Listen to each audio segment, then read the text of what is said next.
Hey guys, welcome to the Startup Tank, the show where we get the world's top founders solving the big problems.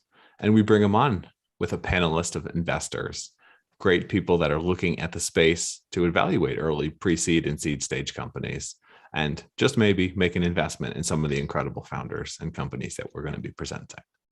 The Startup Tank is presented by Forward VC.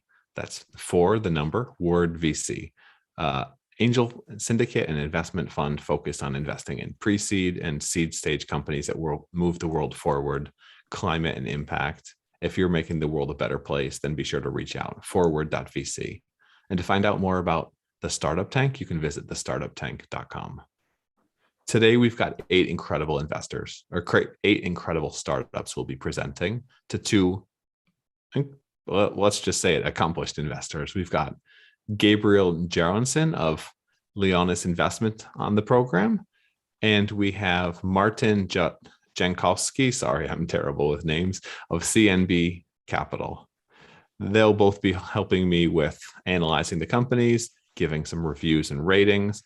And then at the end of the night, we'll choose a startup of the night. You guys will have a chance to vote as well if you're in the YouTube chat. You can visit that and subscribe as well at thestartuptank.com/YouTube. We run these events live every 2 weeks. Our upcoming events will be on May 9th with SICTIC, the Swiss ICT Investors Club, and May 23rd, partnered with 4 Impact, Teal Impact, and Peak Capital. To subscribe, to attend those, or to apply for funding, visit thestartuptank.com. But now it's time for us to get on with the program. So we've got 8 incredible startups that are going to be presenting.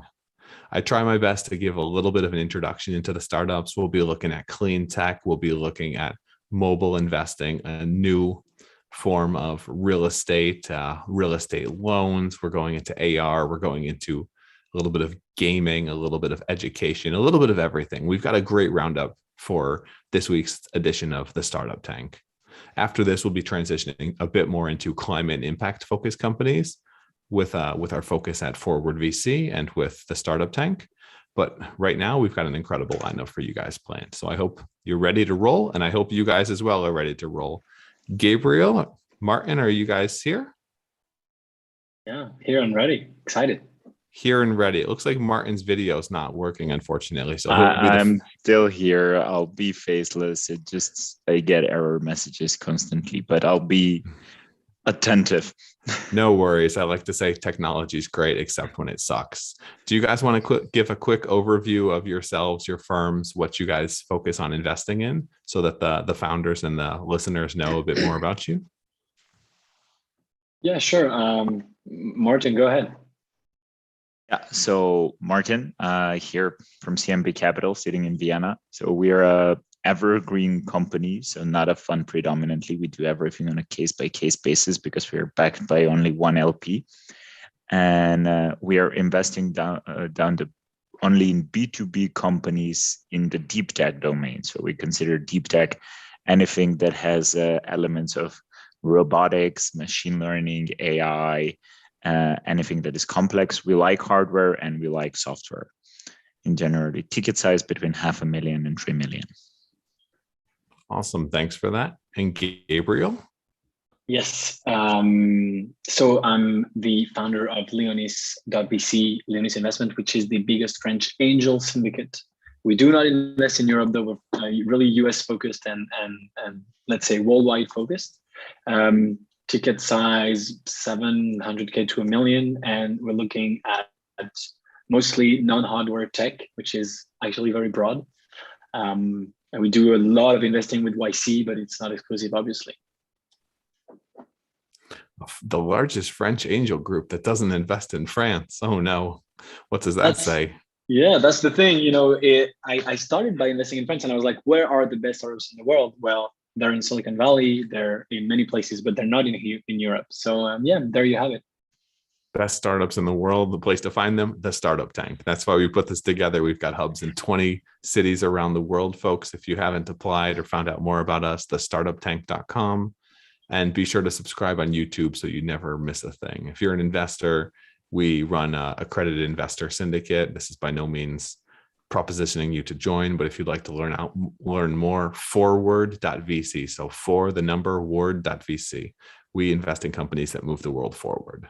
Now I'd like to get on with the pitches. We've got 8 incredible companies that are going to be presenting, and the order is going to be randomized. Companies will have 3 to 4 minutes on the clock pitching their startup to us. We'll see at the end, we'll have a couple of questions. We'll see what investors think.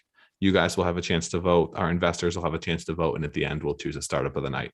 Sound good, folks? Let's do it then.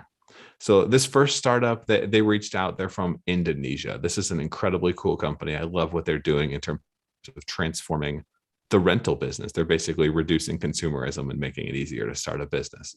Risa, do you want to take over? I will make it so you can share your screen. And you Hi, everyone. First of all, thank you for the opportunity and thank you for having us here.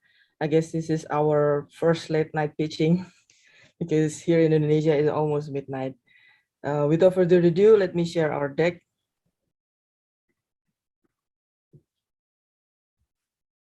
Have you seen it?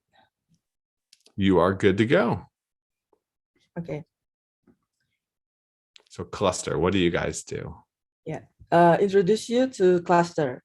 We are the future of rental. The World of Travel and Tourism Industry report highlight that before COVID-19, Indonesia tourism industry contribute 5.9% of the country total GDP and employed about 13.1 million people in 2019. The rental business is one of the important components of the tourism industry, from villa, guest house, motorcycle, surfboard, and meeting space to event equipment. The pandemic was a hard blow for Indonesia. It caused a major impact on many sectors. From a total of 65 million SMEs in Indonesia, 70% of them were bankrupt, which caused 2 million unemployment, especially in the creative and tourism industry. There are 3 main problems. Number 1, purchasing goods will cost lots of initial expenses like maintenance, taxes, and interest rate if you buy them with credit card or loan financing. Second of all, the available market is mostly for retail or platform that list specific items only, like car and property rentals. Cluster is an app where users can lend and borrow stuff from anyone. With Cluster, renters can save their money from buying things because they can just simply rent them, either for work, travel, or hobby. Cluster helps everyone to create new business opportunity with zero investment by renting out their unused stuff from clothes, toys to appliances. And not just that, we provide culture sharing with the local community so Cluster users can connect with their neighborhood and the city.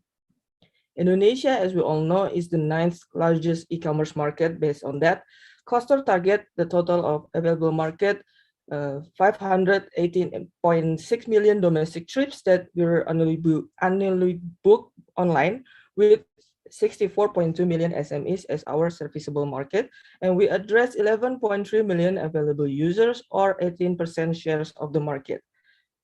Becoming Cluster vendor is very easy with only 3 simple steps, from creating their store, managing their inventories, and accepting payment to tracking orders. Offer customers a more personal in-store experience on the go.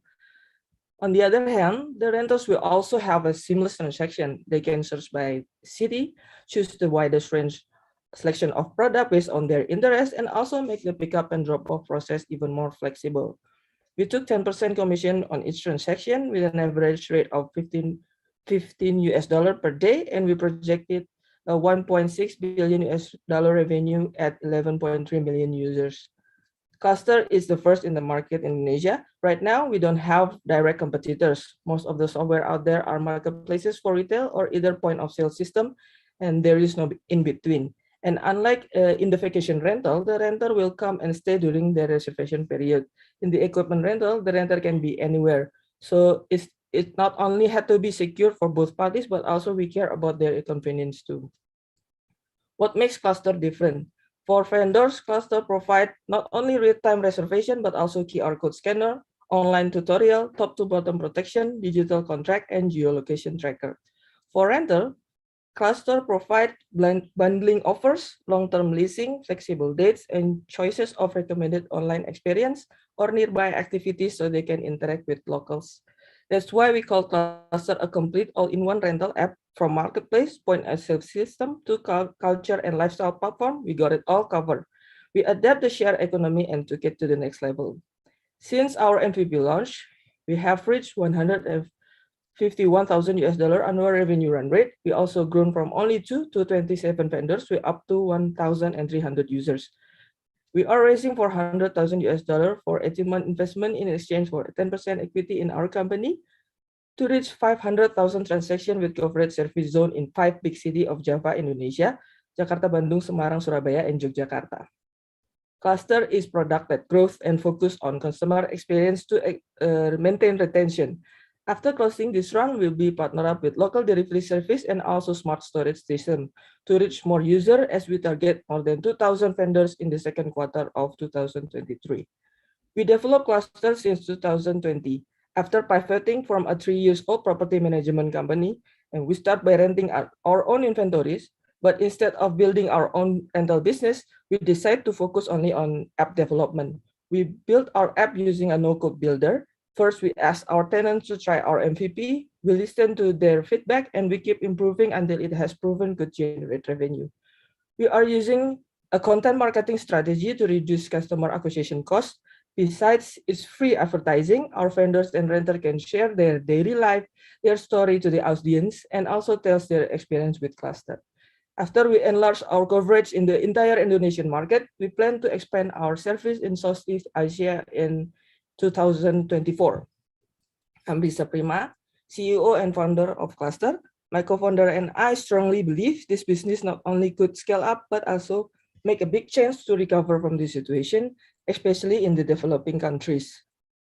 Life isn't simple, but we can simplify our way of thinking. With Cluster, everyone can start saving and making money from a simple thing, anywhere, anytime. I'm open for question. Thanks for the pitch. It's an impressive one. You've clearly practiced it, and you clearly have a ton of traction with the business. I mean, it's the Shopify of rental businesses. It's an app to set up and scale and build a business quickly. My biggest question for you initially, before I turn things over to some of the other investors, is just how do you grow and scale? So it seems like your traction's been very strong to date. Why do you think that is, and how do you continue to push that as you potentially have more competition enter the market? Yes, we started as a property management company in 2017. So we pivot after, in the pandemic.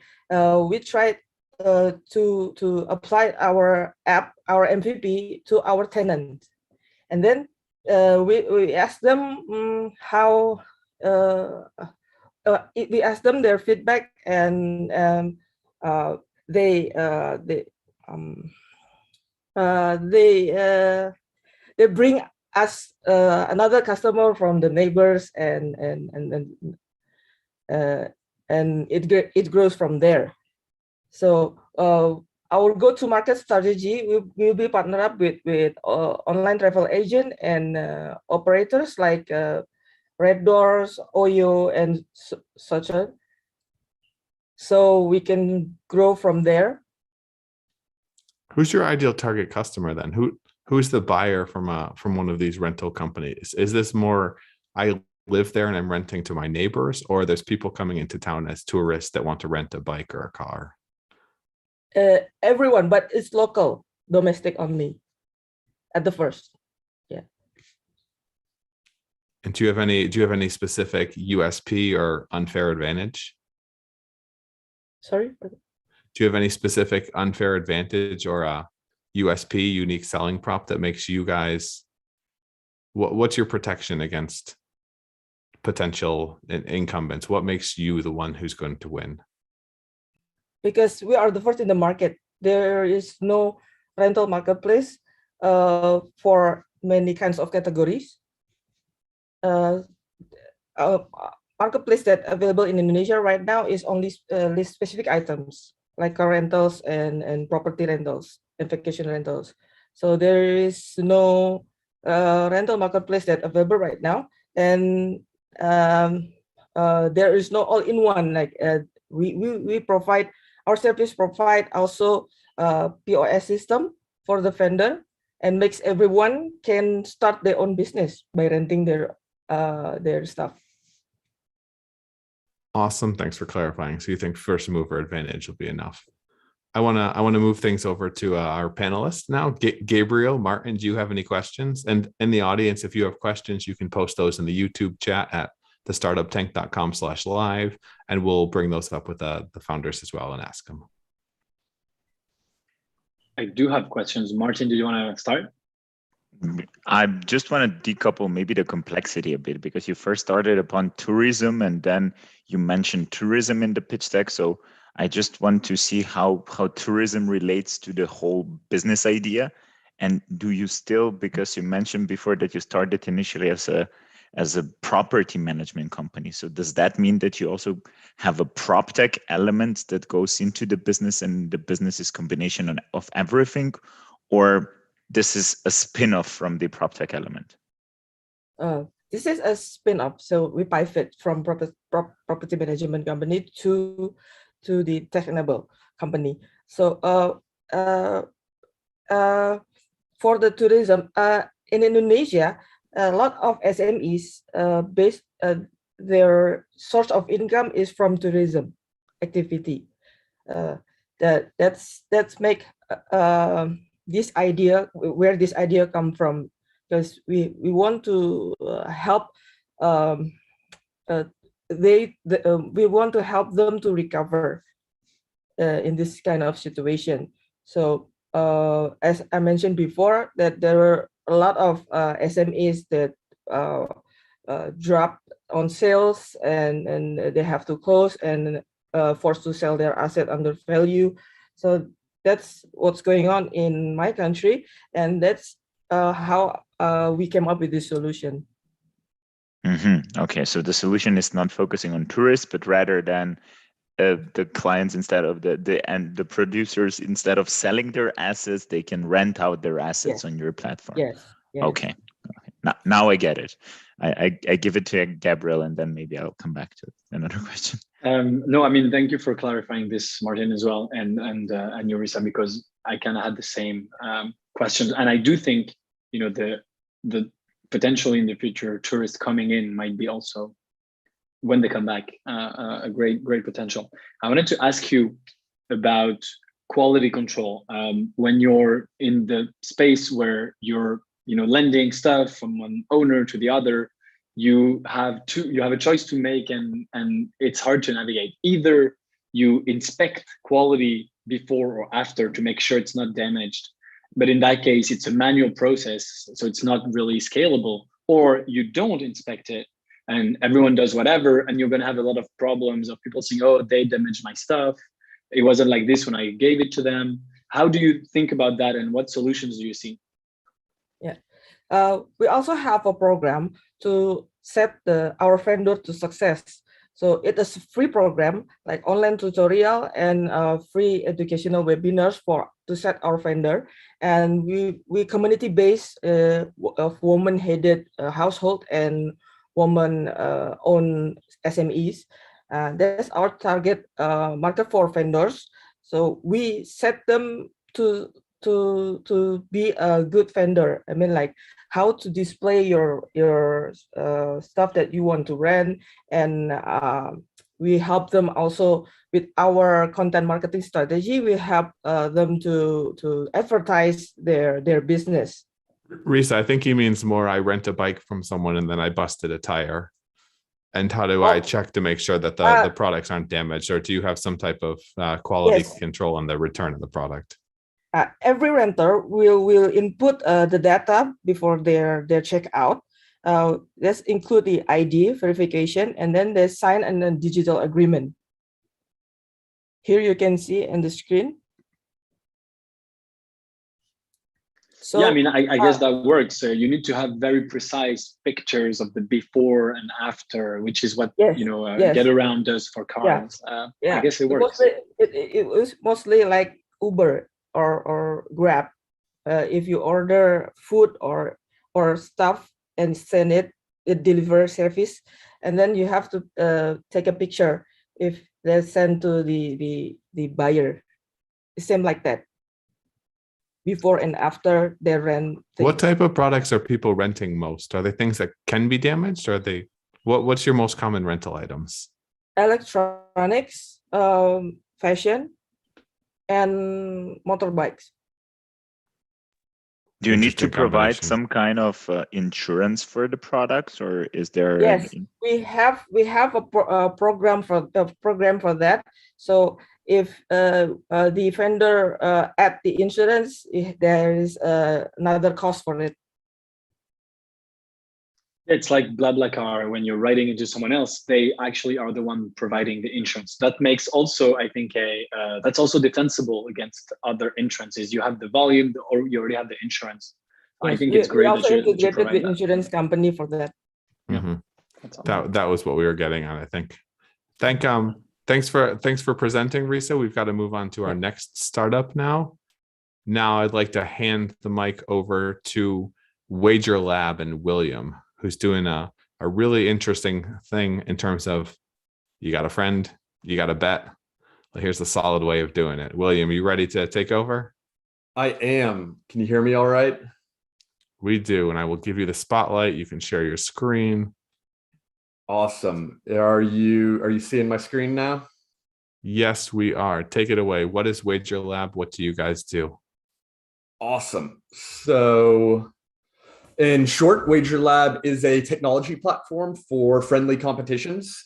We began as a peer-to-peer sports betting app, but we now also provide software integrations which enable companies to incorporate competitive elements and gamification services.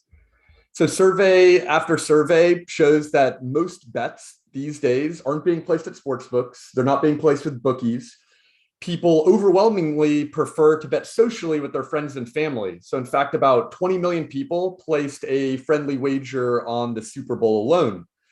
The problem is that these folks are completely ignored by the current market. When you place a bet at a sports book, you're betting against that book. So it's inherently non-social. Sports books also aren't beginner friendly, and their business models require special licensing, which limits them to only a handful of US states at the moment. And so WagerLab's goal is to transform the existing sports betting market into a much larger, more inclusive and social betting market. Our core app lets users place bets against each other. It's designed to be extremely easy to use, highly social. You'll find odds on all of the sports and topics that you'd expect to see at a sports book, as well as many others you won't find there. So everything from sports to politics to celebrity news and pretty much everything in between. WagerLab also doesn't require deposits or facilitate cash payouts, which means we can offer it in all 50 states without extensive licensing requirements. So instead, our app keeps a running tally on the bets that you've placed with each friend, and then it's up to you and that friend to decide if and how that tally gets paid out. And so we've also built a free-to-play betting system where the results of your bets affect your chances at winning various cash prizes. This has been extremely popular with our user base, as well as a betting pool system where you can customize the rules and compete as a group rather than one-on-one. And so I've seen some great user growth as a result of all of this. With tens of thousands of bets being placed through our app each month. And as our app grew, we noticed that our users' interests in betting extend well beyond the typical topics and bet types you'd find at a sports book. So sports betting is a male-dominated activity, but betting in general doesn't have to be, because anything is more fun when you've got a bit of personal skin in the game. And with sports betting rapidly growing in popularity, especially among younger audiences, a wide variety of brands are looking to use betting-related features as a way to drive user engagement. And so we've adapted our app's underlying tech into a platform-based architecture, which enables us to offer our technology to other brands on a white-labeled basis. So we can create new social wagering apps for them or license our APIs to them so that they can easily add betting-related features to their existing apps in a highly customized way that integrates with their existing products or services. So, for example, we can provide TV networks with the ability to host weekly betting pools where you try to predict what will happen on the next episode of a given show. Or we could provide a bowling alley chain with a way to enable their customers to match up and bet against one another on their bowling games. And so our technology can manage both the back end and the front end of these integrations, meaning it only requires 2 lines of code and a configuration file to be up and running for some companies. So then moving forward, we're looking to grow our team deliver on our first B2B contracts, and fully monetize our core app through sportsbook affiliate integrations. And so we're currently raising a pre-seed round of at least $500,000 to make that happen. And then long-term, we intend to transform that existing sports betting market into a much larger, much more inclusive, much more social, and much safer betting market by creating an ecosystem that's A, available to everyone, and B, lets them compete on any of the activities that they already enjoy. Thanks. Awesome. Thanks for the pitch. So if people are squaring up with their friends and family on their own, does that mean your business model's got to be a little bit different in terms of how you make money on something like that, and also your incentives versus traditional gambling? Your goal isn't necessarily to get people to lose as much money as possible because you're not the house in this case. Precisely, exactly. And so a lot of the sort of innovation in the sports betting space lately has been centered around the existing model. It is a tried and true model where you're taking someone else's bet and you're taking a fee, juice is what it's called, or VIG, on each bet. It's very lucrative, but it requires this very extensive licensing, and there's tons of competition. We're not going to go and compete head on with the DraftKings or a FanDuel or an MGM. Instead, what we're looking to do is unlock this massive segment of the market that's just being ignored by all of these other companies. And in order to unlock that segment, we're looking to take a more novel approach, one that doesn't require extensive licensing, yet still solves these customers' problems. And why are you building this? Yeah, so kind of my background and expertise actually is in software development. And in my last job, I worked at Amazon, and what I was in charge of was their homepage. And they had this issue where all these teams wanted content on their homepage, but we didn't know who to give space to and who not to. And so what we decided was to take a distributed development system where any team could build content for the homepage. And then we would go and rank that content using a bunch of machine learning to decide who would see, for each customer, who would see what. And so taking that same sort of an approach into WagerLab, essentially we formatted our pool system, our odds system, and a few other systems in this way, where it takes, for example, one file to configure any sort of data source as either odds data, results data, or both. And so we don't have to pay tens of thousands of dollars to hook up a new data source. We can just find some interesting data source about a TV show, maybe some commodity markets, plug it into our app, and bam, now we have another fun topic that our users can bet on. And so when you sort of take that distributed sort of model, you can turn betting really into something different, something that's more just competitive and fun and appeals to this wider audience. And so kind of having that technical expertise on my end to be able to create that sort of system has been really valuable, as well as being backed up by a team of folks who have fill a lot of the gaps for me. Stuart, for example, he's sort of my right-hand man. He's got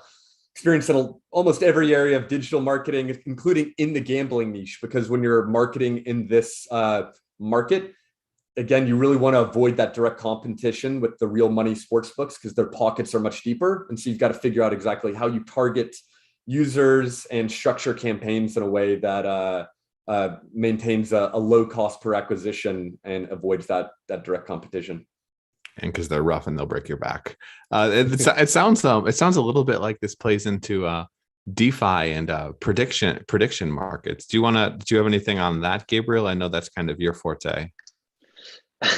Yeah, I mean, I'm very deep down the rabbit hole, and obviously, if we go the DeFi route, we got to talk about Augur, which is basically doing this on a more decentralized with tokens.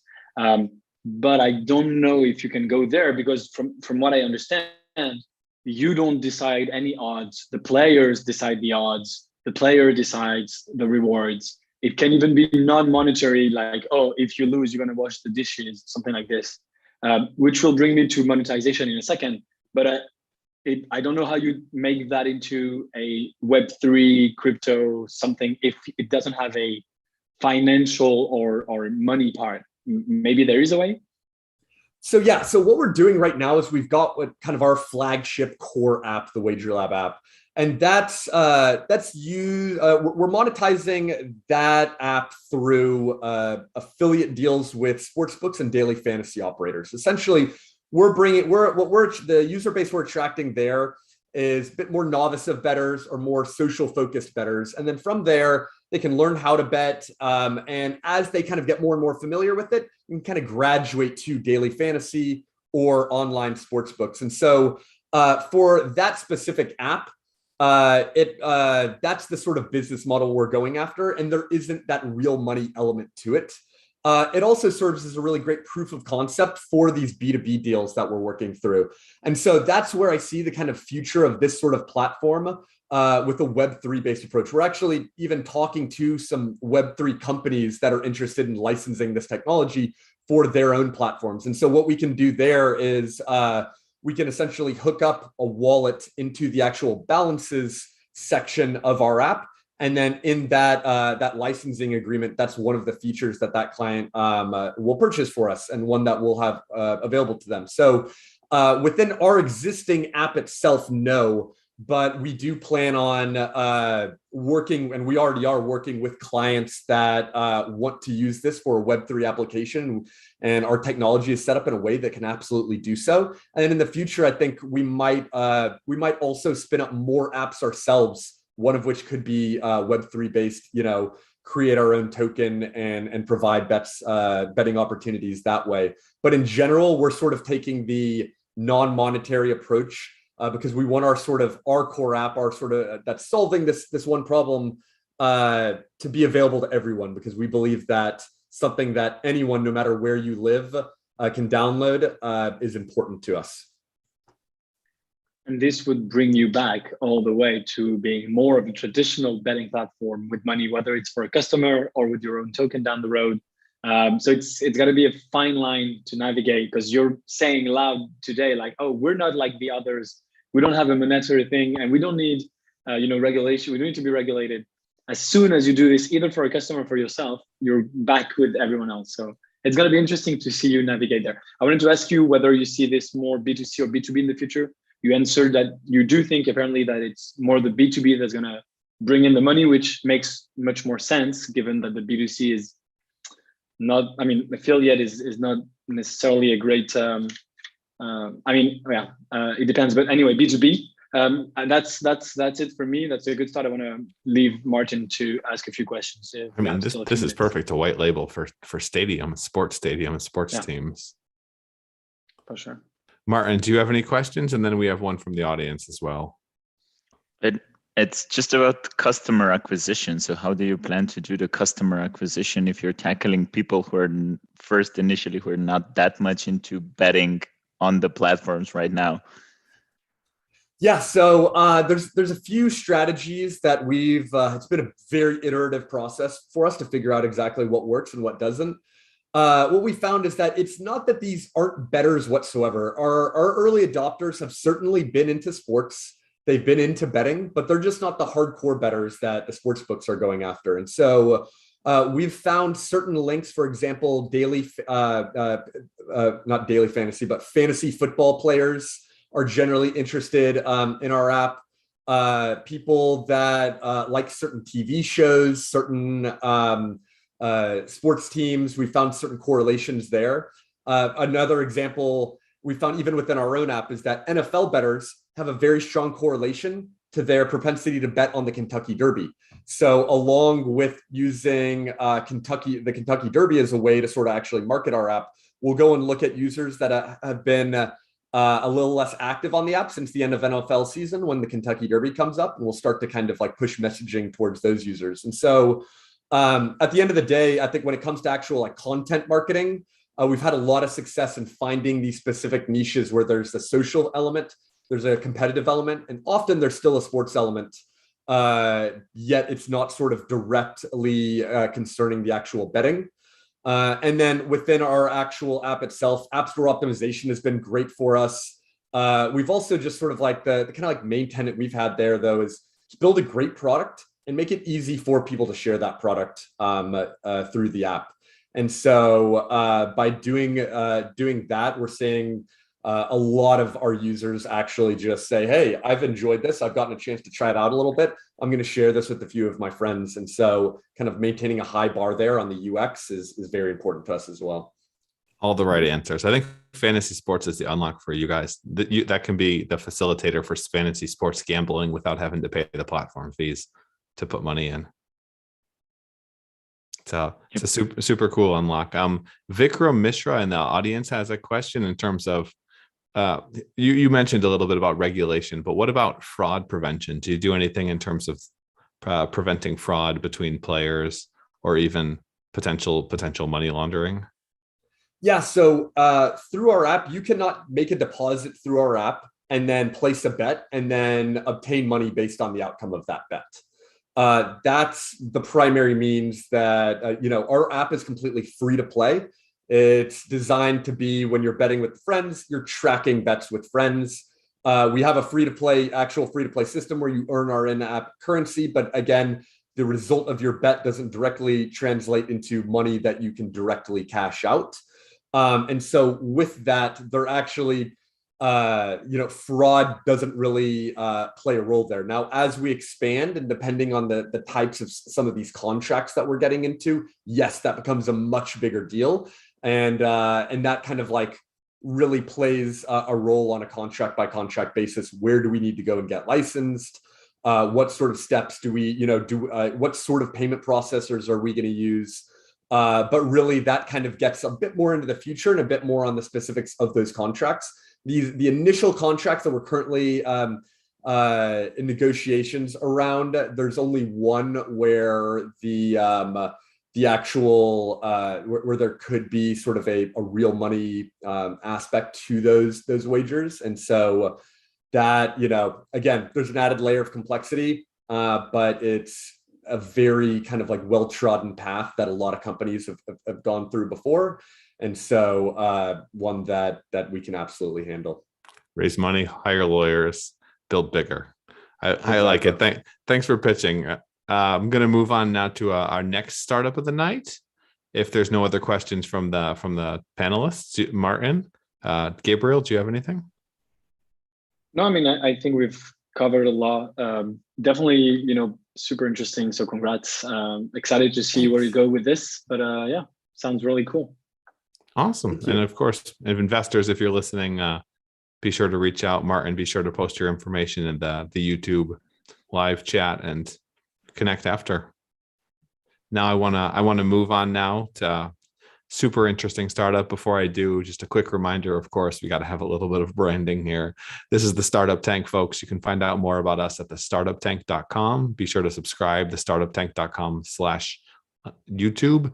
And my name's Matt Ward. I'm the host of the Startup Tank and the lead at Forward Ventures, an angel syndicate focused on investing in pre-seed companies that move the world forward, climate impact, sustainability. If it's a company that's moving and making the world a significantly better place, especially with those focuses, be sure to reach out, forward.vc, and we run an angel syndicate, which you can find out more about as well at 4word.vc, investing in companies that move the world forward. Kind of like one of the next company that we have up. We're going to have Renee of NeoCarbon on the program. I met Renee at Startup Summit here in St. Gallen, Switzerland, and Renee's doing some incredible stuff in terms of taking carbon out of the atmosphere. Do you want to take us carbon and what you guys are doing, Renee? Yeah, for sure. Thank you, Matt. So you can see my screen, right? We can. Take it away. How are you helping save the world? Perfect. Thank you. So we are NeoCarbon and we capture carbon at scale with cooling towers. So what's the problem? Right now, humanity is emitting 51 gigatons of CO2 annually. Of course, we have to cut emissions. So there's no way around this. But there are certain industries where we just can't cut emissions. And this CO2 we have to remove from the atmosphere. This you have especially for aviation or agriculture. So in total, 10 to 20 gigatons need to be removed per year. Right now, there's only one scalable solution that can do this, called direct air capture. The problem is direct air capture is very expensive, with 1,000 euros per ton CO2.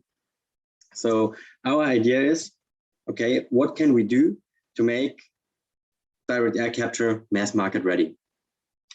And that's our idea of NeoCarbon. So we thought of an angle to cut the costs of direct air capture. And this we do by leveraging cooling towers. So how does it work? So you have a cooling, you are an industrial plant and you have a cooling tower, let's say to cool down your industrial process, for example, at Bayer, BASF, or BMW. And this cooling tower generates a gigantic airflow to cool down your industrial process. And the same is needed for a direct air capture plant, because only one of 2,500 molecules is CO2. So you also need this gigantic airflow. And that's exactly where it goes hand in hand. So we leverage those existing towers, and this means we don't have to build a certain part of the direct air capture plant, this huge fan. And we also don't need to invest in the energy that is required to run those fans.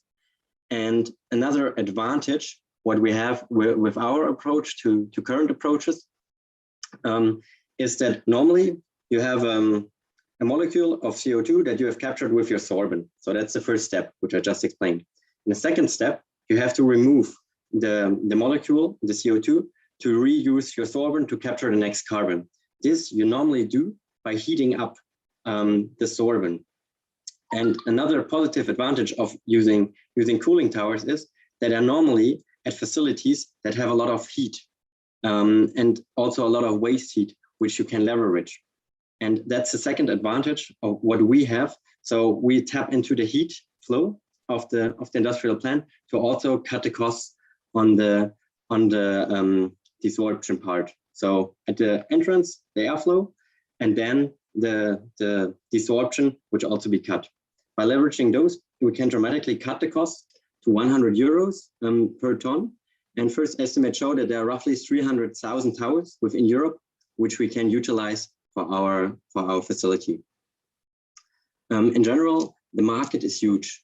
So if we assume the lower end, the 10 gigaton that need to be captured, and a very low price of 100 euros per ton, it's already a 1 trillion market.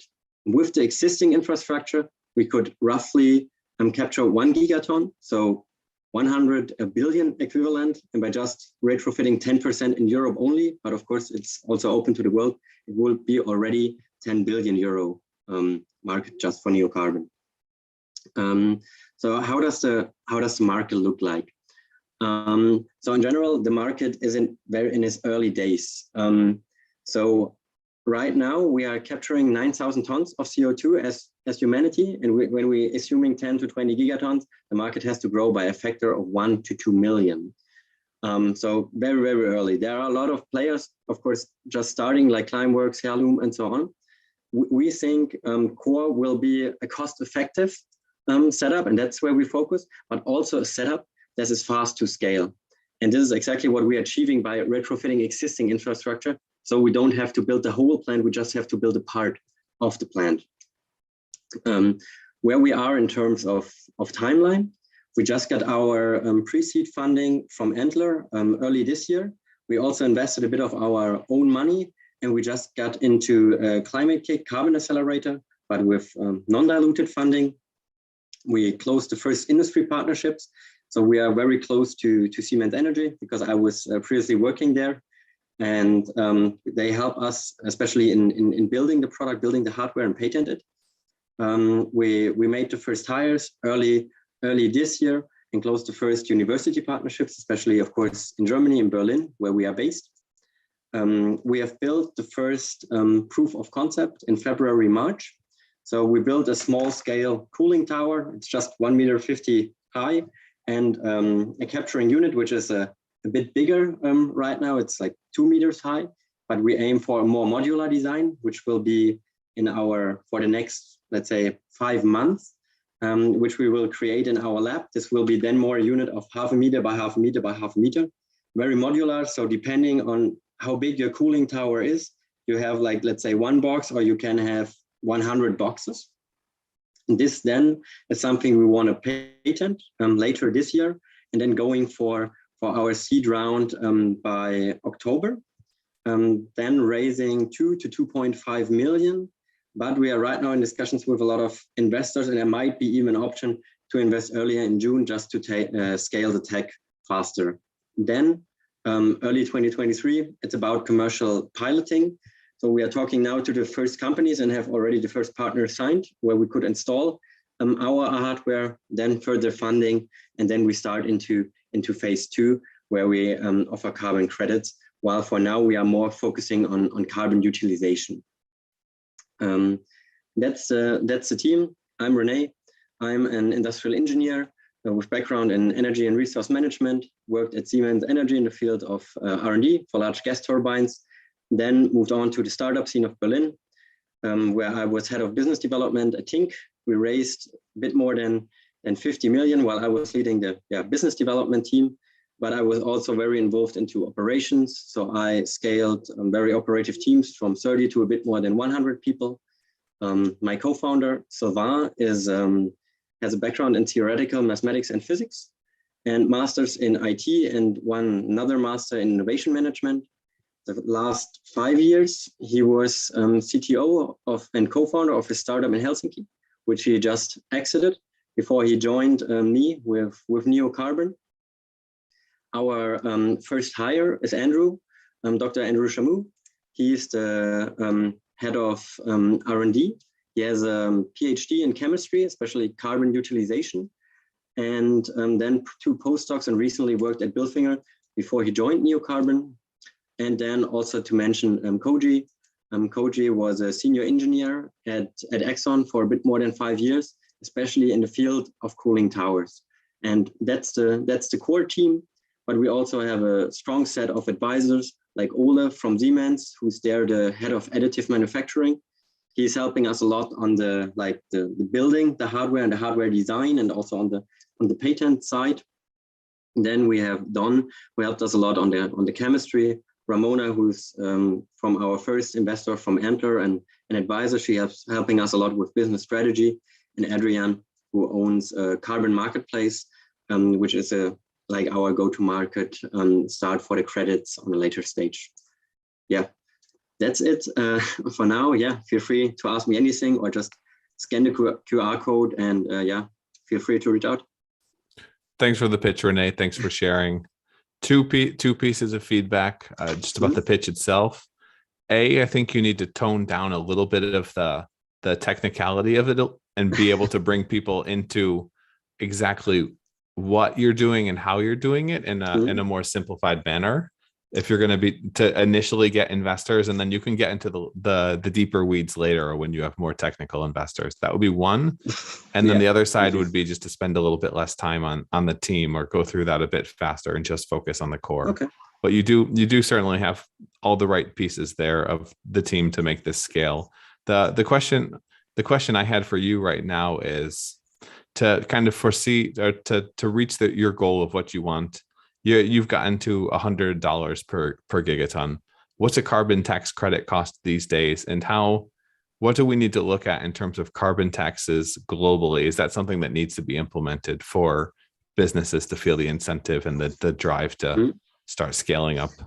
So right now, depending on, of course, what kind of market you look, when you check, for example, the ETS market, like the European trading system, then you are right now at 95 or 86 to 95 euros per ton for a carbon credit. But the thing is, it started some years ago with 5 euros per ton. So the increase is quite huge. And like it's a lot about like nature-based solutions, like planting trees.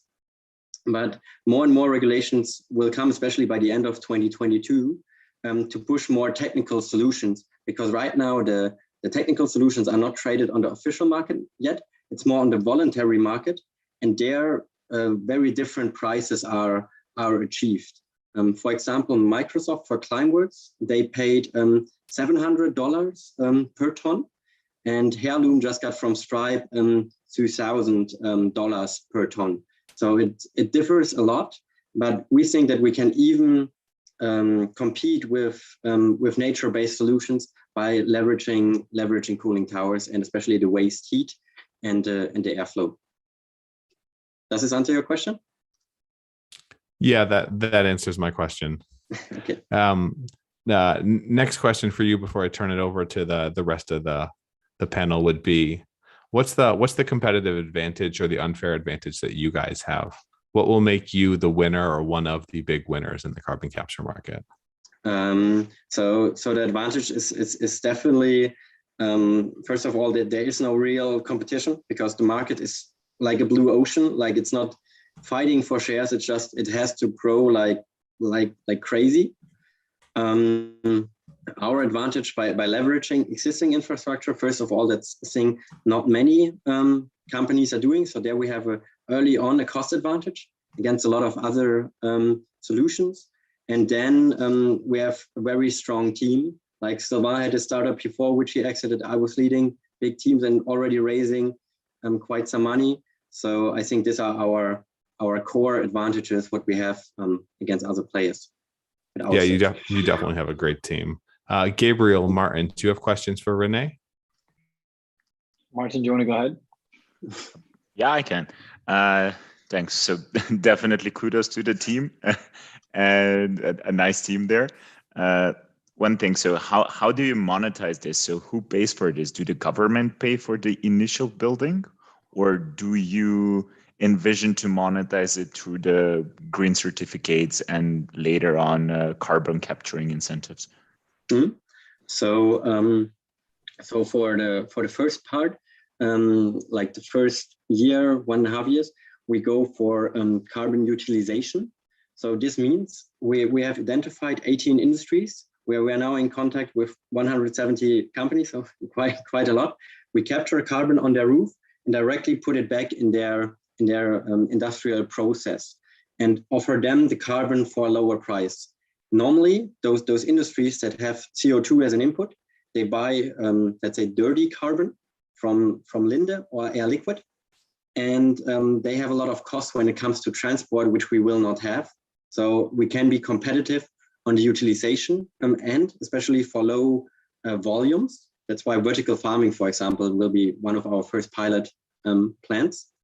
And then later, we will offer carbon credits when we have sequestration partner that puts the carbon back into the ground. But this is then stage 2. Mm-hmm. Thanks. And what are the limitations of the system currently? So can it be built upon any cooling tower before you do this modularity aspect to it, or where can you build it at the moment? What are the parameters that a thing needs to have for you to be able to retrofit it on? Mm-hmm. Yeah. So right now, the first model was for us more, it was real build hardware. So it was for us more, can we build something that doesn't interact crazy with the cooling tower and still captures carbon in an efficient way? The modular approach is more for the scalability, but we can go to very, very low volumes. For example, for the vertical farming, we are now talking to a company that just needs 3 tons of CO2. And this is what we would like to capture just with 1 unit. So we want to go very, very low when it comes to industries. What's your average customer value going to be like for something like this? What is an average factory, an average corporate run? So an average cooling tower in general, what we've been looking at with the 300,000, this is more, that could more capture 3,000 tons. So imagine for this use case for the vertical farm, just 3 tons, so factor of 1,000 between, we would need 1,000 of our 1,000 of our modules. So yeah, that's the range. So we try to be as adaptable to whatever need which is out there. Okay, understood. It could provide a problem for the sales team in the future on focus. Go ahead. But any other questions from Martin or Gabriel? Yes, I did have a question. I kind of agree on the feedback that you gave, Matt, about the pitch. I think you went very quickly, Renee, at the beginning on the solution. So I wanted to clarify something.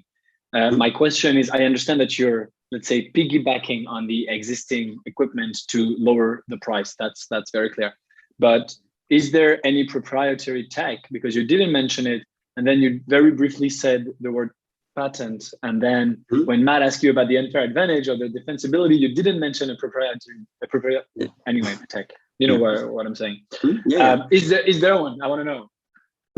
So we are right now in the process of getting a patent, but it's not finalized yet. So that's why it's still work in progress. But we also are quite young. So we just started this, like on the slide, in January. So that's why it's still work in progress. But we are quite optimistic, especially after the first feedback which we got from Siemens, that there are definitely very, very high chances to get this patent soon. And do you want to tell us in a few, I'm not sure we have much time left, but do you want to tell us what it's on exactly, the proprietary tech? So it's more the design of the hardware component and how it's like the different elements of the hardware we create, like the capturing unit itself. So it's not so much the adapter to have it about various industries, but more how it exactly the cube looks and how the material is coded on there. So, but maybe this we can continue in a more technical conversation, and I'm more than happy to share a sketch with you. For sure. No, but that does make sense. It's really the design of the way it works. Okay, no, that makes sense. Yeah. Thank you so much. Yeah. All right. Thank you. Then if there's no other questions, I want to say thanks, Renee, for the presentation, and move on to our next presenter of the night. We went real world. Let's go far out to augmented reality and Tolly of Magic Kids, the new way of education and entertainment. Do you want to take over, Tolly? Hey, how's it going? Yeah, I'm here, but it's not about augmented reality. We don't have a lot augmented reality inside, but anyway, I will show right now. First of all, here is my contact information in the chat, and let me share my screen. You've got to post in the YouTube chat, not in the Zoom chat. Sorry. Okay, I will after my pitch. So yeah, do you see my screen, right? Yes, we do. Take it away. Let's get magical. Okay, cool. Hello, everyone. My name is Tolly, and I'm CEO and co-founder at Magic Kids. We develop AI-based fun tutor for kids. Probably you know that many students today, age 4 through 12 years old, only spend about 15 minutes in lesson before moving on to a digital game or cartoon. But in the same time, they spend on average 3 hours of screen time a day. And from another side, parents want to create education process more interesting for their kids. And this is why they spend over $100 per on-home tutors. And we thought, why we couldn't create a really interesting education product for kids? And this is why we built Magic Kids.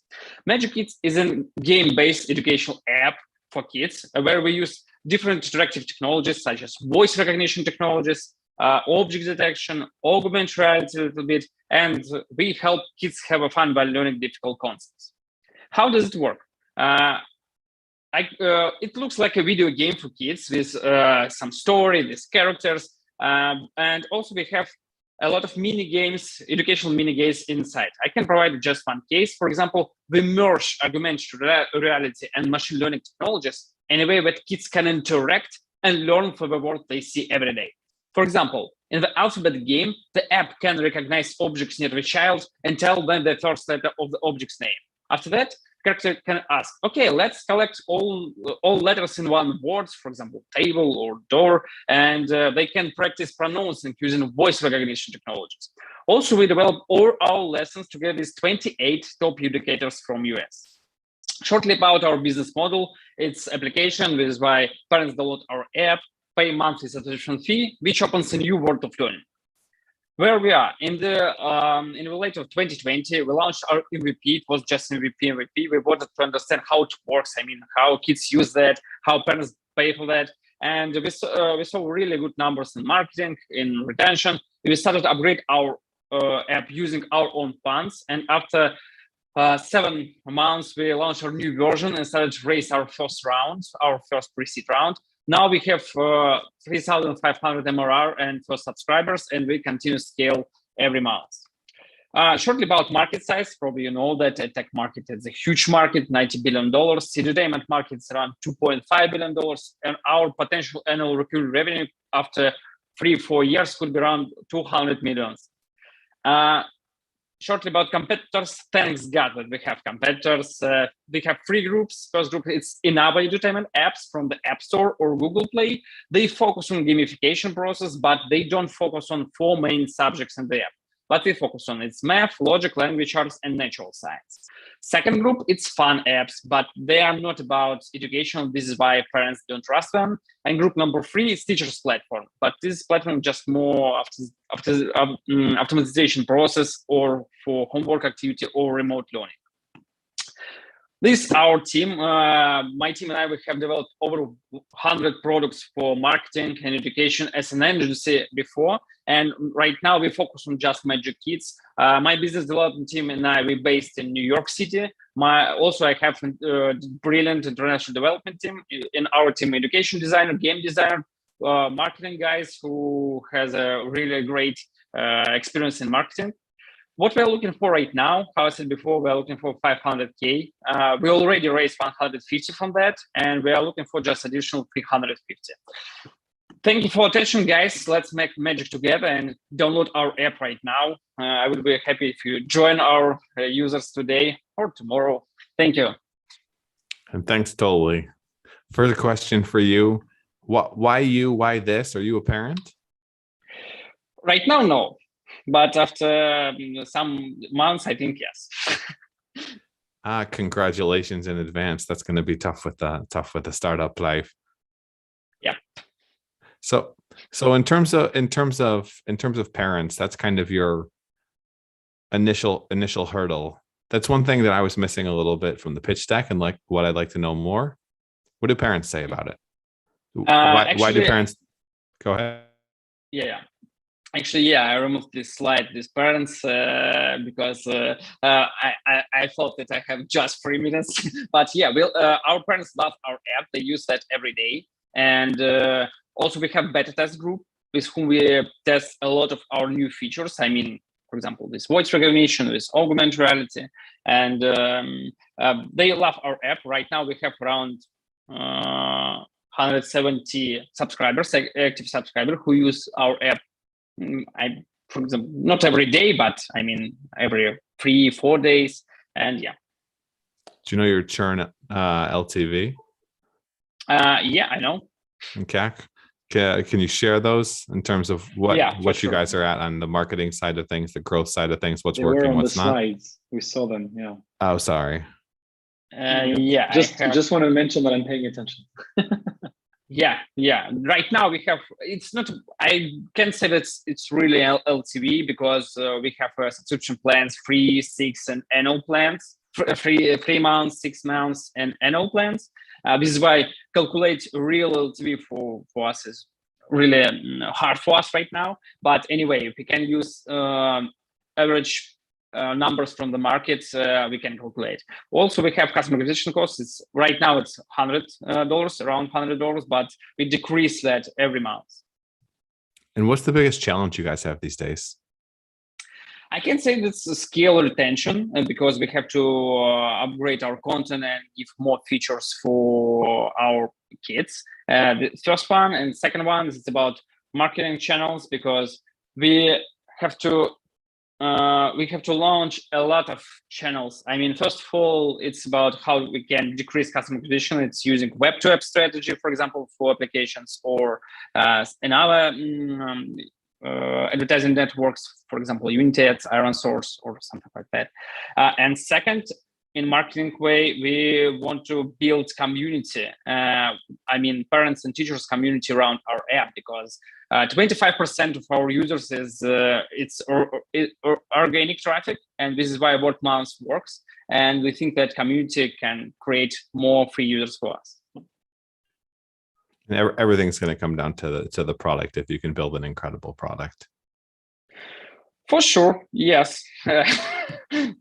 Are you confident?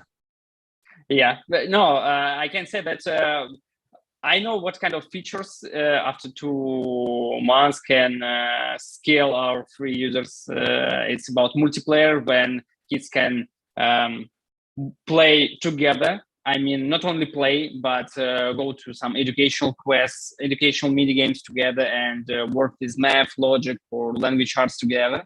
And now we work on these features, and we know that it will increase our retention and free users, organic users. And Martin, Gabriel, do you have questions for Toli? Yeah, absolutely. I mean, congrats with your last answer of going to multiplayer games for kids to learn together. I'm thinking, wow, this guy wants to take on Roblox basically. So I really appreciate the vision. Obviously super ambitious, but you got to be. So that's really cool. I wanted to ask you. You started answering my question. I wrote it down. I wanted to ask it to you. You started answering, but I still would love to hear you on the topic about user acquisition strategy. So I see you have clear numbers on customer acquisition costs. So that's probably social networking, ads. You mentioned communities, which I guess is the beginning of an answer. But do you have a vision? If you want to be the Roblox of education, you got to have millions of kids using the app. So do you have a vision of what else you would implement to acquire many users? Yeah. If we speak about, for example, Roblox, I can say that we are in the fun apps group because they're more about fun. If you check, and this first one and second one, Roblox, they don't create their own content. I mean, they create platform where we can create any games. And but most of all, it's about fun. And but I know that we can see an experience of Roblox or Minecraft or in other multiplayer games, and why kids want to play in that, and why kids spend 3 hours of screen time a day for video games, because this is really interesting for them. If you open App Store or Google Play, you can find you can take any educational apps for kids. It would be really boring. It looks like a puzzle, and everybody wants to duplicate these puzzles for everybody. But nobody thinks that kids want to play. And this is how we provide this message to our parents. For example, we give them these educational games guys, or the educational app guys. Please download that because it would be really interesting for your kids. But for kids, we show that like a game. We tell them, okay, this character number 1, this character number 2, what is your name? You can customize your own avatar, and etc. If speak about community, how we want to create that.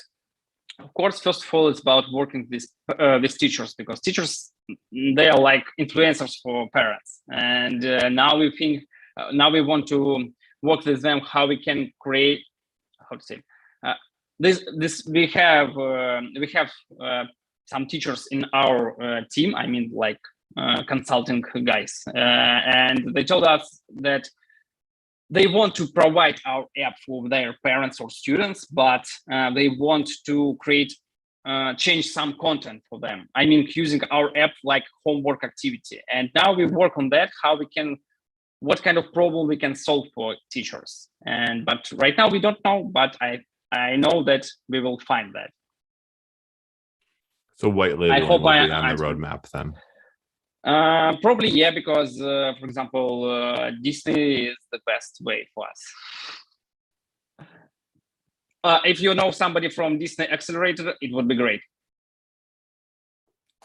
Unfortunately, no connections on my side. Martin or Gabriel, any connections or any more questions? I'm done with questions. Martin, if you want to go for the last one. I mean, I have a ton of questions, but I need to prioritize. Let's say I'll bundle one in two. So how does your A/B testing look like? So I guess it must be fun, and I guess you have a room over there that you have someone with a psychology background look at how kids use these apps and how are they integrating with it. And I wanna bundle it with, can you actually bring this to schools in a manner of kids using this for school purposes? You mentioned a bit about it, but let's say for the mandatory books. So can you visualize somehow the mandatory books, and then kids integrate with questions that the teacher creates, or with questionnaires, or with this toolkit for the teacher to engage their kids in an interesting manner? Yeah, okay. Answering the first question about how our A/B test works, I can say that we have beta test group. It looks like it's around 35 parents, something like that. They provide them test flight link, and they have 1 or 2 weeks where we can test our app. We collect all metrics from our platform, how it works, I mean, how it looks like.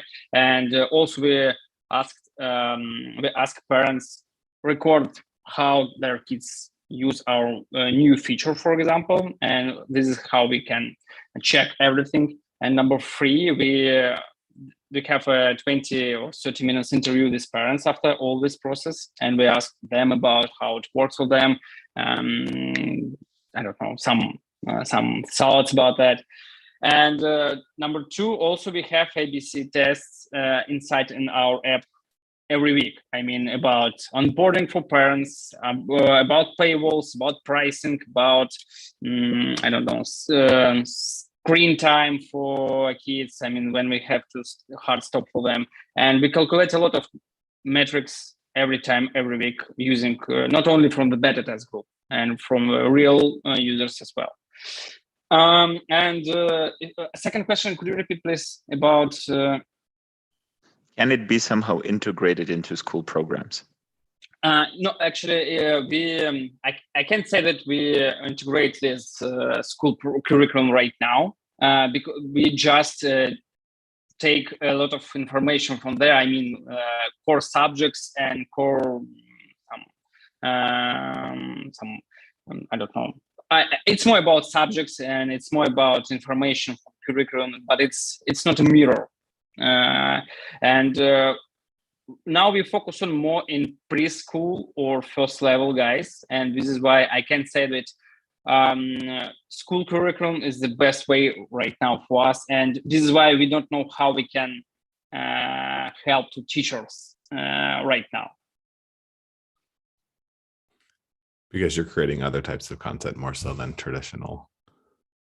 Understood. Yep. Do you have any other questions, Martin, or anyone from the audience?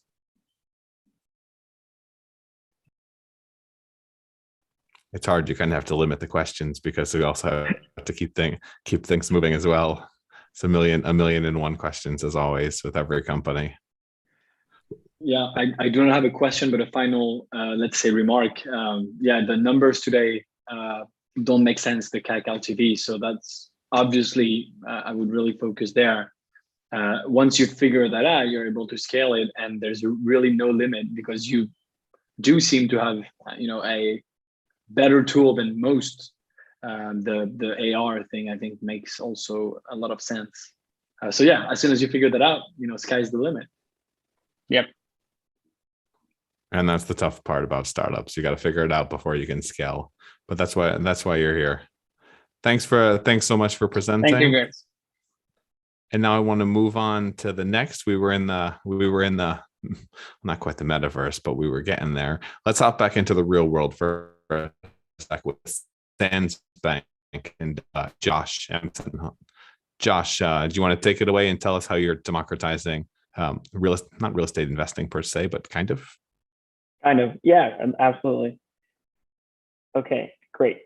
So my name is Josh Emerson. I'm a co-founder and CEO of Sansbank.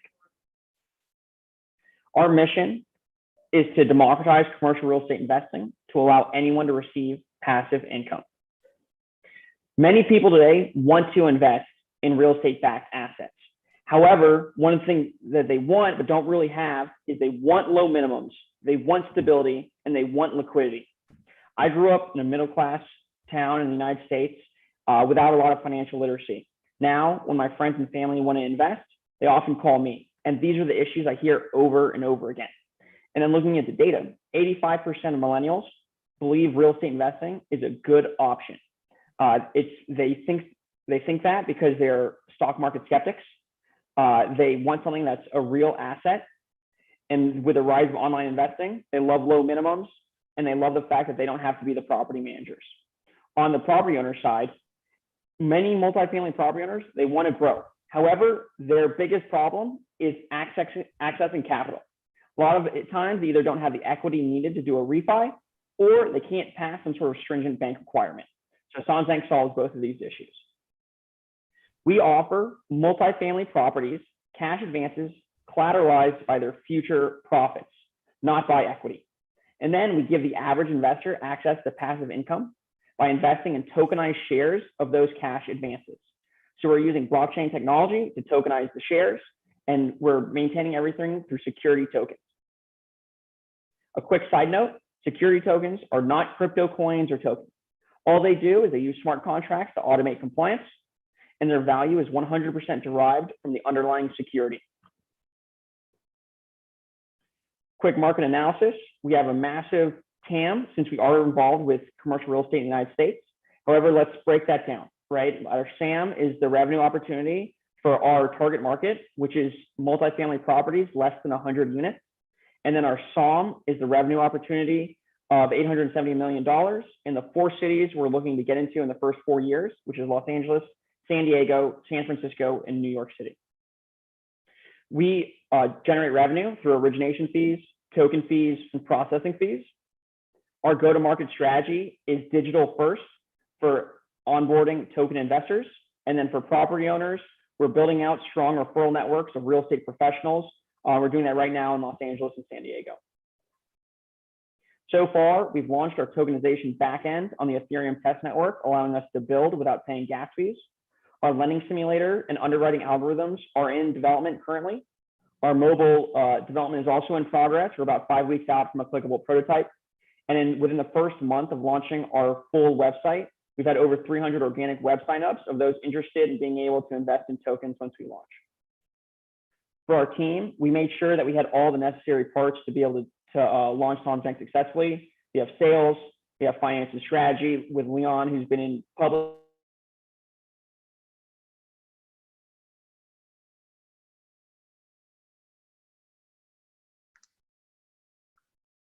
Matt, you're on mute. Uh-oh, it looks like we might have lost Josh for a sec. Well, he's being tokenized. He'll be back. He's being tokenized, or maybe hacked by Putin. One of the two. We'll give him a couple of seconds. It's a super interesting space, especially on digital infrastructure for people like Luminary Media and Parker. We develop. Oh, we lost you for a sec, Josh. Yeah, you're back. You got hacked by the Russians apparently.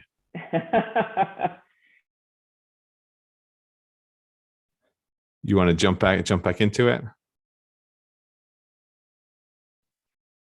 Uh-oh. And he's gone again, right?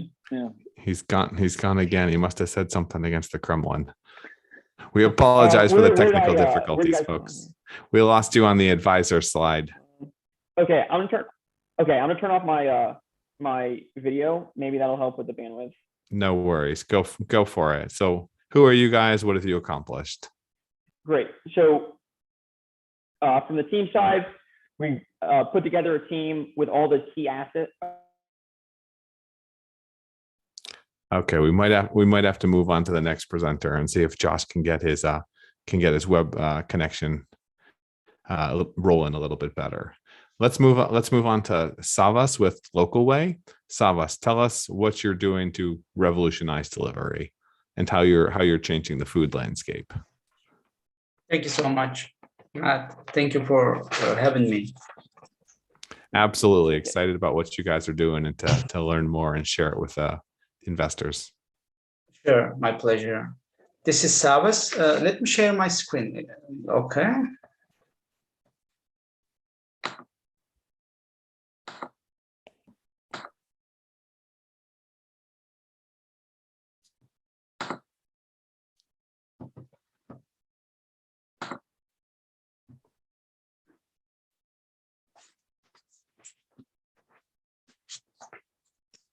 It's okay, right? You see my screen. You are good and live. Take it away. Okay, thank What's you. Localway?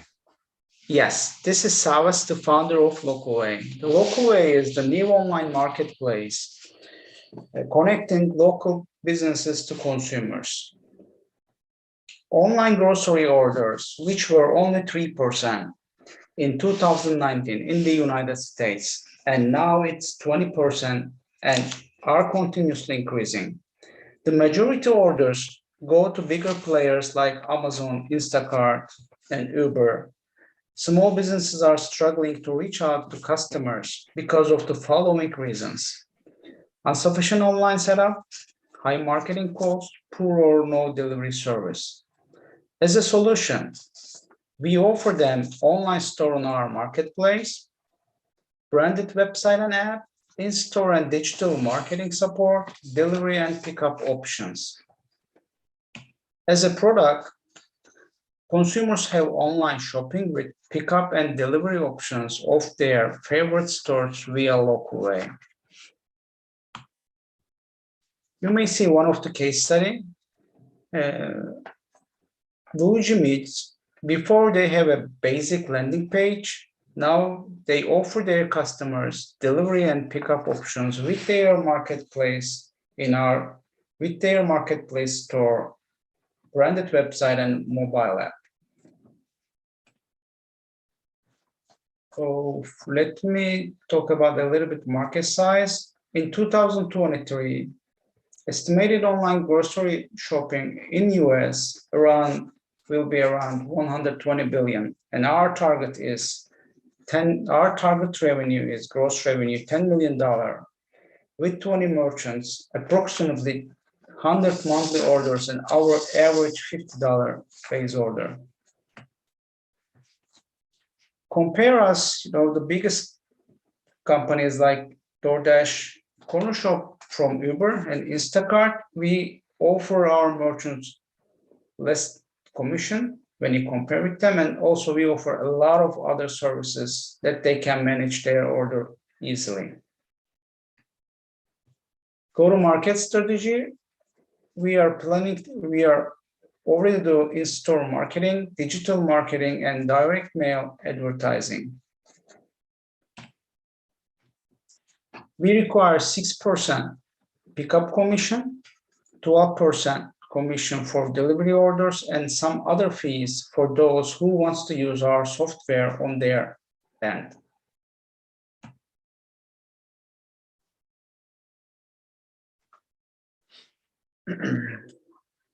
We are looking for 800K in a convertible note for 12 months financing to reach 200K.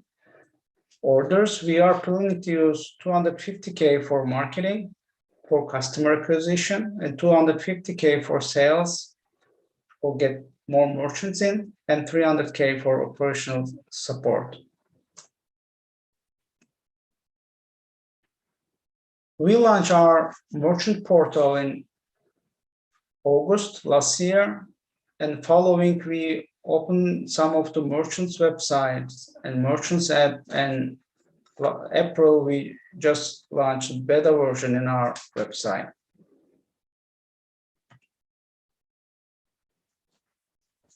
You may see our management team in here, and we have also 11 other amazing team members working IT, marketing, support, and operations part.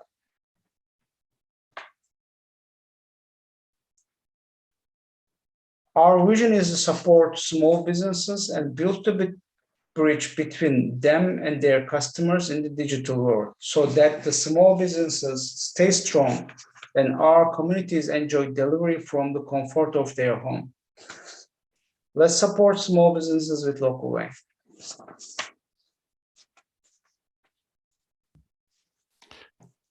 Thanks for the presentation, Savas. One question I would have is in terms of traction, how much are you guys doing in terms of revenue and orders? I thought in your application you had 20K per month in monthly recurring revenue. We just launched in April. We have some revenue with the beta version, but every other weeks we get 2 to 3 merchants in.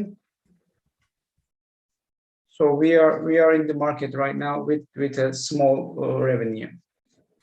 But after the get and fund, so we would like to spend lots of, we would like to burn lots of money in the marketing and the sales to get more and more merchants. The growth is limitless outside.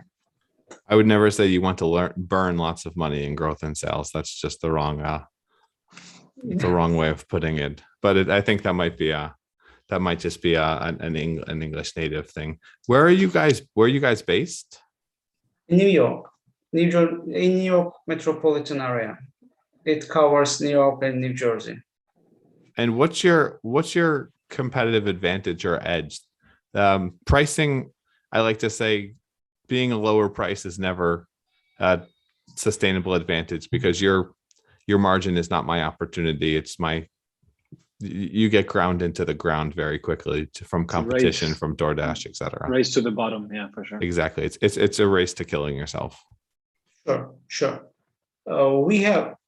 We offer our merchants to manage their online order on their part. We offer them branded website. They can use our software as a SaaS customer. We offer branded website and branded app to them. But you still charge the commissions. What if you were to the business? I feel like you have to go one way or the other. You can't have the best of both worlds. You can either have the SaaS model where they charge almost no commissions and they own the platform, or you own the platform and you make the commissions. But if you try to do both, they lose both ways. Or am I missing something? No, you're right. But we have a couple. We have around 15 customer merchants that they use this service, because we also manage they use our delivery services. So it's not about, in New York metropolitan area, 20 million people live in this area, and they can manage their online deliveries and everything with our platform. So that's why they're happy with that. There is no other platform that they can manage, everything in a one shot. Okay, understood. Maybe that's how you should be positioning it. Yeah, that's what I wanted to ask you about as well, because this slide, obviously you've put DoorDash and Instacart, but there are some other companies doing this exactly. I've invested personally in a company doing this in Mexico. Very similar model. And as Matt suggested, they don't have the commission, they only have the SaaS fee. But there are some other players in the US. And so it all comes down to traction, which is exactly what Matt was asking. We were in sync, Matt, tonight. How do you grow faster than your customers to beat them, to be the first to market? Because you have 15 customers. It's awesome, congrats. But there's tens of thousands of businesses to thousands of thousands, yeah. So how do you do it quickly, cheaply, and as the first one? Yeah. We are when we visit the merchants, we offer them the all-in-one platform. So we have a lot of merchants in Manhattan. We just sign with them.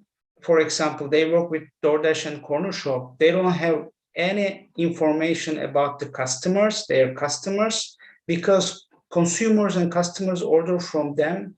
And DoorDash drivers go and pick the items up, and they don't know anything about their customers. But on our part, we are clear to show them the customer data. They see everything.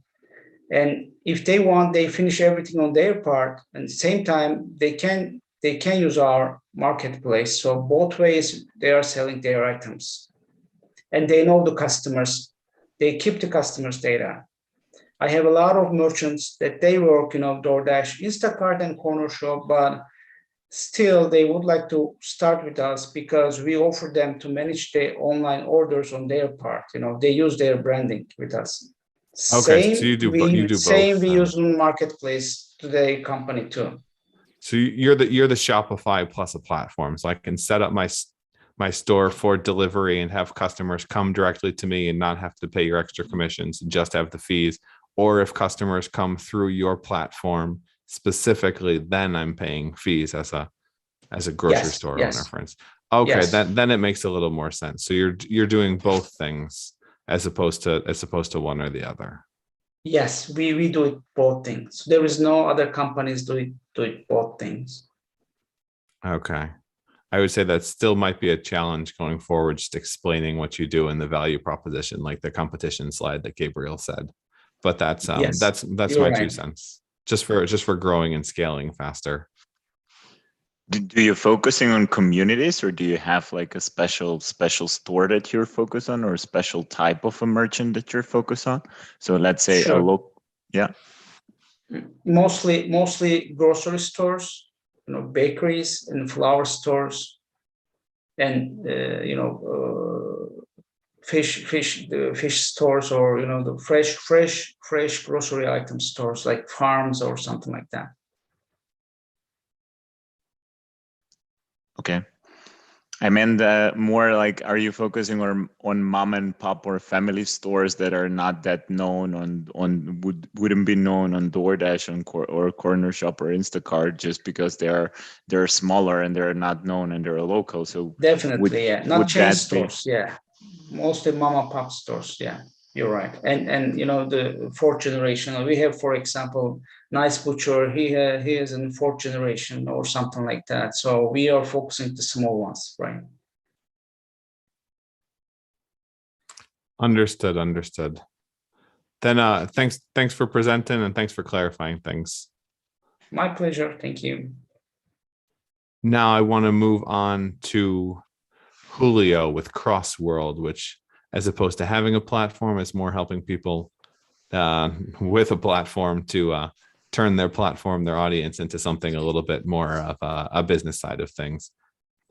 Micro influencer marketing. Do you want to take us into Crossworld, Julio, and what you guys are doing? Sure, I can do that, Matt. Let me share my screen here.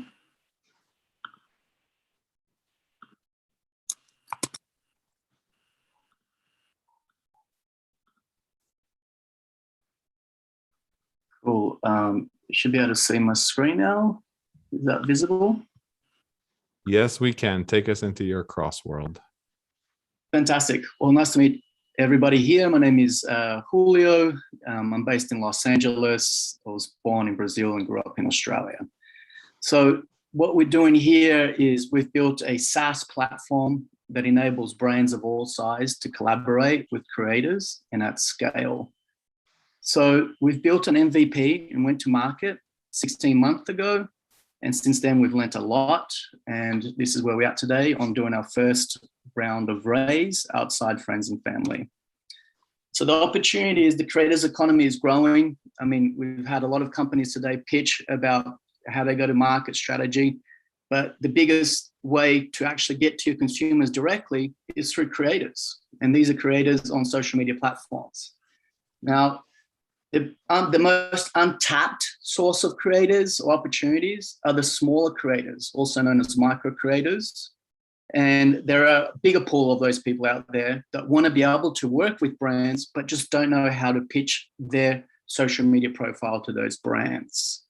And again, brands and agencies are predicted to spend $84 billion by 2028. So in 2021, there was a 42% increase on spend on influencer marketing and content creators.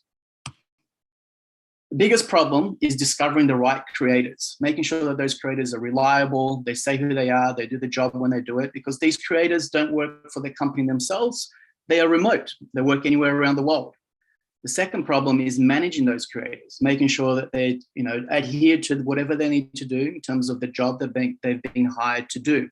So a lot of companies use spreadsheets to manage that process. And then the third one is scaling those creators. So being able to outsource and find the right creators at a scalable level that be able to represent that brand, that company, that product in a larger scale. So they usually result to outsourcing agencies or talent managers, and that can become very expensive for any brand size or any company size, small or large.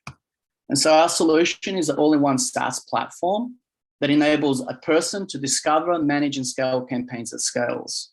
And so far in 16 months, we've had 18 customers use our platform. We've paid 324 creators, generated $183,000 in revenue. We're at 18,500 monthly recurring revenue since January of this year. Our creators CAC is at $15, and we require customer demonstrations of our software at $150. We're currently doing around about 15 to 30 demonstrations per month. Logos here are some of the brands that are using our platform right now, and some that have used our platform in the past as we're building our platform. How it works is super simple. The brand creates a brief on our platform, then they invite the creators that they want to join the campaign. And then once those creators receive that, the brand sees that they've opted into the campaign, and the brand makes the final decision who they want to invite to that campaign. Platform keeps track of the creators as they complete their jobs, and then the brand receives the campaign insights once the job is done. How it works on the creator side is super simple. They join our platform. If they pass our vetting and qualification process, they review and accept campaign invitations. If they've been accepted to the campaign, they complete that job requirement task by task, and then they cash out through their platform. Crosswell in a tech landscape, so I've put 3 competitors in here. So our customers are brands and agencies of any size. So these are small to medium-sized businesses, all the way up to enterprise brands. We focus on the smaller creators, which is the biggest pool of untapped creators that no one's been able to help them monetize their social media profile. And that's what our goal is, to help them. We offer creators a fixed rate per campaign. So it's full transparency. That way creators know what they're getting from the start, and there is no sort of miscommunication in terms of, oh, I need to make commissions to make sales, and that's how we get paid, et cetera, et cetera. Our product is a software subscription. It starts at $5,000 per month. Our post-money valuations at $12.5 million. And so you can see here, Tribe Green and Isaiah are very different to what we're doing and focusing in a completely different area. Seeking up to $2 million on a pre-seed round on a safe note. The use of proceeds, we're going to be optimizing our SaaS product so we can add our features, but also open an additional element, which we haven't been able to do yet because of our platform wasn't catering for that, which is the agencies. We feel like the agencies, there are a lot of micro agencies out there who are doing this at a smaller level to a lot of these smaller brands, where the brands are hiring these agencies to help them find and discover the creators and then manage the creators. But the agencies having issues on managing that process as well and scaling. Of course, we're going to be using those funds to scale sales and marketing, and then scale our content creators bank as well. One of the features that we're going to be adding to our things as well is that we've had a lot of our customers supply us spreadsheets of creators and creators' contact details saying, hey, can you vet and qualify these people if they're real? So on our new platform, they'll be able to do that automatically, and they can upload that sheet to there, and they'll qualify and vet them to see if these are real people or if they've got real followers who really engage with them. So that's Crosswell. Open for any questions. Spreadsheets parts brings me right to my first question. So as a podcaster, I built the syndicate prior to forward.vc and the Disruptors and several other podcasts. So I'm experienced in the podcast advertising space. And the big problem there, and the reason why Spotify is so valuable, is aggregation. Being able to advertise across podcasts is incredibly challenging and cumbersome, similar to how it is with you, or at least how it is before what you guys are doing. How scalable are these campaigns for brands that want to maybe spend 500K or maybe spend 50 million? How much time and effort does it take with them for interacting with the creators? Yeah, so what we want to do is we want to take that interactions from the brand to the creators, where the brand is only really focusing on what results they're going to get if they engage a creator that's on a podcast, on a social media platform, and it gives a minimum guaranteed result that the brand will be buying. And so the communication between the brand and the creators, we're mitigating that for them, Crosswell itself. So there is no that path there. And it allows and frees up time so they can scale that. So when they're focusing and creating a campaign, it's all performance-based. So they'll set the KPIs, what they want to try and achieve, and then those KPIs are set. And then we've got an algorithm that matches the creators that are on a platform. They'll be the best creators to deliver those outputs that the brand is looking for. And then you're guaranteeing those results then. And then we're guaranteeing those results. Exactly. And so every time a brand launches a campaign, they're not launching a campaign with just one creator. they're launching the campaign with a pool or cohort of creators, and the combination of these cohort of creators from micro to nano all the way through mega creators will give that results to the client. And then you guys are almost running like an insurance company and playing the numbers so that you have enough of a leeway, so to speak, between expected results and promised results that you guys make money. Exactly. What's been your biggest challenge to date?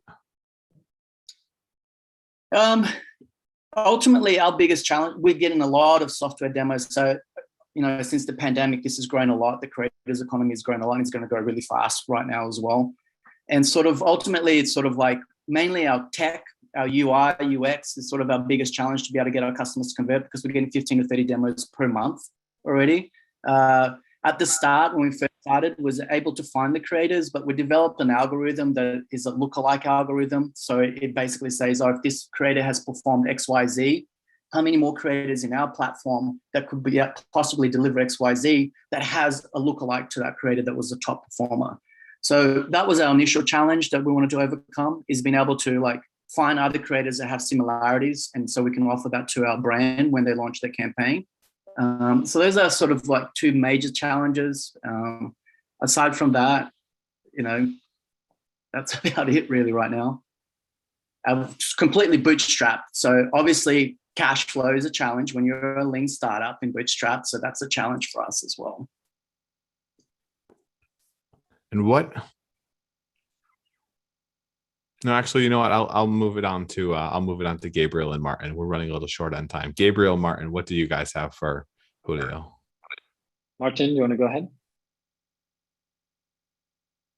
So to me, it looks like maybe I'm wrong. So it looks like you're trying to build Upwork or Fiverr for free for creators. Is it something like that? It's funny you say that, Martin, because another investor asked the same question. And the answer is a yes and a no to that. And why it's yes and no is because Upwork or Fiverr, the creators post what they're worth, or, those people that are working on those platforms, so they charge per hour or project-based and all that type of stuff. What we're doing is a little similar, which is down the track, and this is a little bit further down there, which is a little similar to some of these other services platforms like Uber, for an example. Mm-hmm. Our goal is to create an algorithm that determines the value of that creator based on the output that they can deliver on performances. So if the output is, if that person needs to make X sales or bring X brand awareness and reaching impressions or whatever else it may be, and if that person can achieve that, then there's a value that person will receive. So it's the creators join our platform not to post how much they're worth. If a brand wants to hire, they join our platform because we provide them paid jobs at a fixed rate. Mm-hmm. Like a reverse Fiverr. Okay. Yeah, exactly. Yeah. Mm-hmm. Yeah. It was very unique. Back in Australia, when I was based out in Australia, when Uber first came out over there, I was really fascinated by the business model, because when they first came out, drivers, and they were doing advertisement, drivers would get flat fee of $250 if you drove 10 hours and you make more than 10 hours worth of $250. So that's how they scaled their drivers onto that platform in Australia. And so that's a similar sort of thing that we want to do as well. That's how we're going to scale our creators onto our platform, is because we guarantee them a flat fee of that money. And so we want to bring them on our platform. That's one of the challenges, Matt, that we were talking about before, is that we need more creators on our platform on a day-to-day basis. Currently, we're getting about 130 to 150 per month registering on our platform that qualify. Again, there's no marketing money there. It's full guerrilla marketing. So yeah, that's the goal, the reverse sort of Fiverr. If they're micro creators, they're all trying to earn money, and they're all kind of willing to be hustlers and sell their souls a little bit. So you could probably ask them to refer other micro creators in exchange for payments, and scale up those efforts. Exactly, which is what we're doing right now as well. Or featured placements. Yeah, the Match Group. Match Group is the conglomerate dating app. So their requirement, they just need new creators each month talking about it. They don't want to repeat the creators because they know that doesn't work. So as we finish with our set of creators, we invite them to invite their friends who have similar attributes to join. If they join, etc., you get referrals and so because forth. if a dating app's not helping you in the first month and it's not helping you repeatedly, it looks bad. So they can't use the same people. Yes. Mhm. I guess that's a perfect segue to my question. I wanted to ask you about competition. You mentioned, that you're different in some ways to your competitors, but in my opinion, just my own, the differences were not huge. And I do think, just for the reason that you just mentioned, that it is a winner takes all or winner takes most, niche that you're in, just because, you want to have, as a brand, you want to find as many, influencers as possible in as many categories as possible. So I think it really is the bigger you get, and the winner take most. The bigger you get, the more an advantage you have on others. You're starting this kind of late to the party, let's say, because influencer marketing has been around for a very long time, and there are many examples of people coming in after late to the party and still making a killing. But what's your thought on that? Like, I'm late, and there are tens of platforms that are 100 times bigger than me, and size is of the essence to succeed in this market. So how do you compensate for that, and how do you actually make it into the top biggest players? Yeah, it's a good question.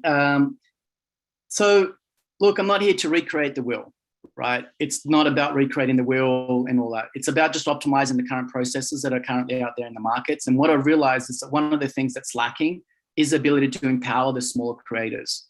And so the smaller creators, yes, there are platforms out there that offer smaller creators, but they don't tend to make so much money off the smaller creators, because usually they want to get the bigger creator, which is the bigger ticket item, like, YouTube podcast for $1 million, come on there, do $1 million. And that's how they make the money, some of these bigger platforms. So our goal really is to drive and be the biggest platform for the smaller creators, where they can come on there and we teach them how to do that. So we've created a gamified platform that teaches them how to create posts that drives traffic, or how to create posts that drive sales. And so that's the knowledge that we want to build onto our platform, which no one else is doing, is that gamified thing that, hey, I'm new at this. I'm a Gen Alpha. In 10 years, they'll be up here, or a millennial or Gen Zs that are coming up here, and they go, I don't know how to make money. I don't know if I'll post this would make money or not. And so we want to teach these people how to do it through our platform, through our gamification platform. I hope that answers your questions there a little bit, Gabriel. It does. And it makes sense. I'm thinking that there also are platforms with the smaller influencers already existing.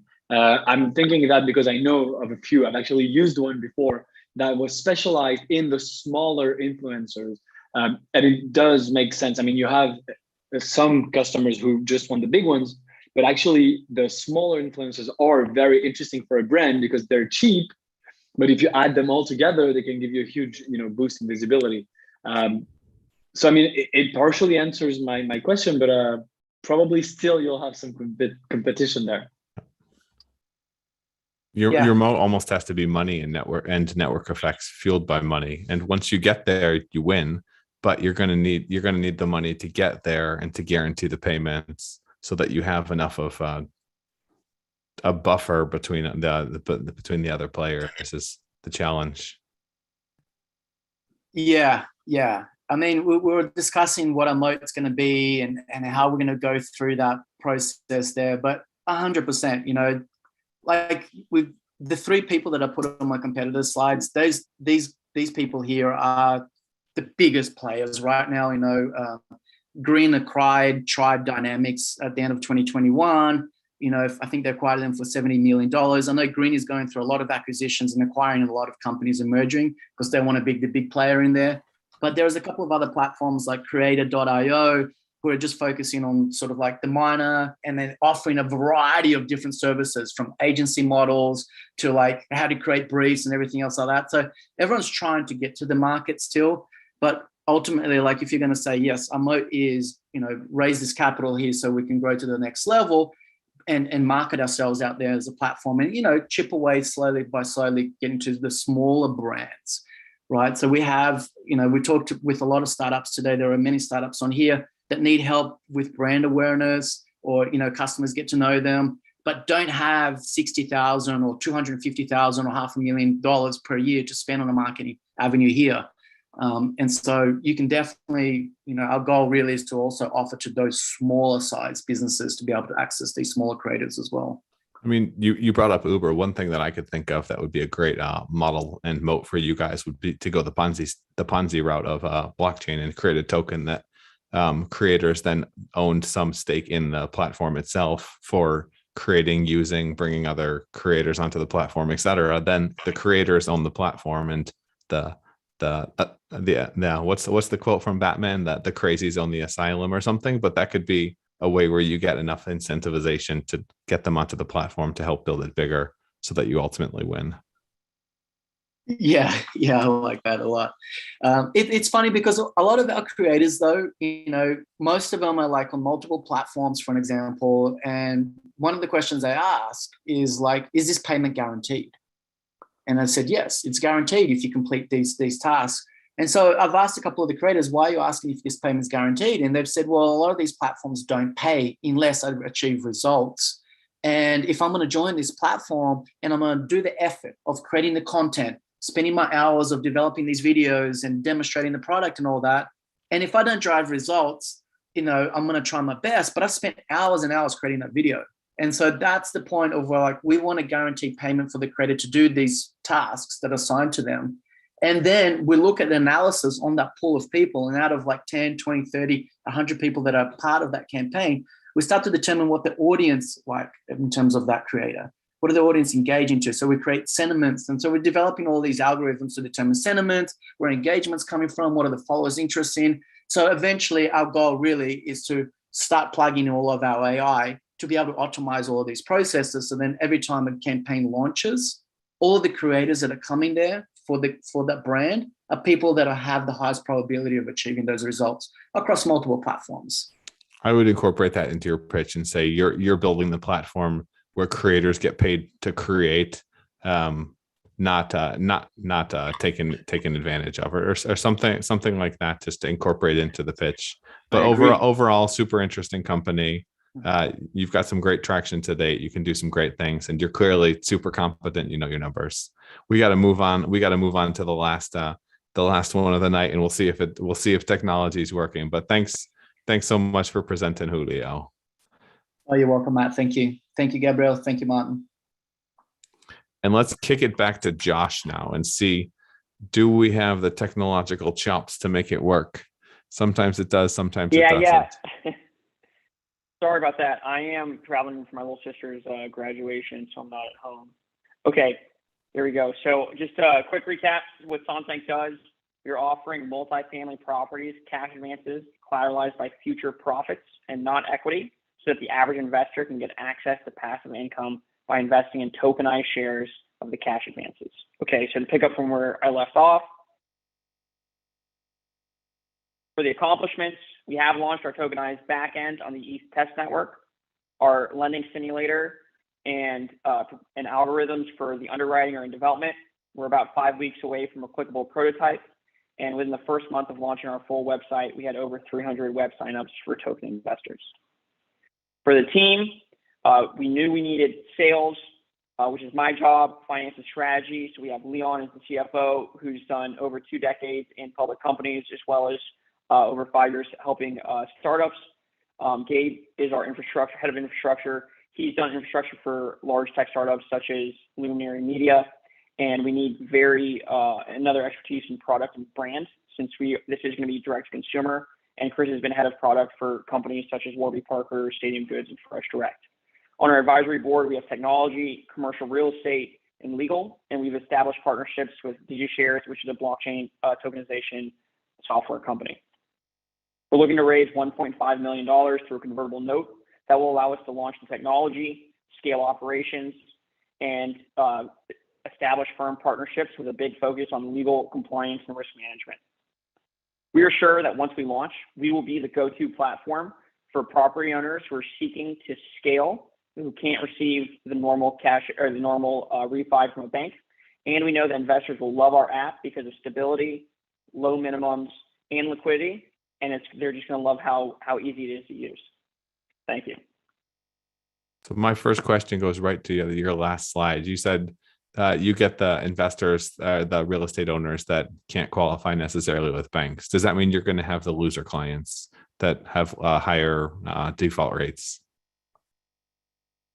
No, so the reason we only offer these cash advances to properties that are profitable today.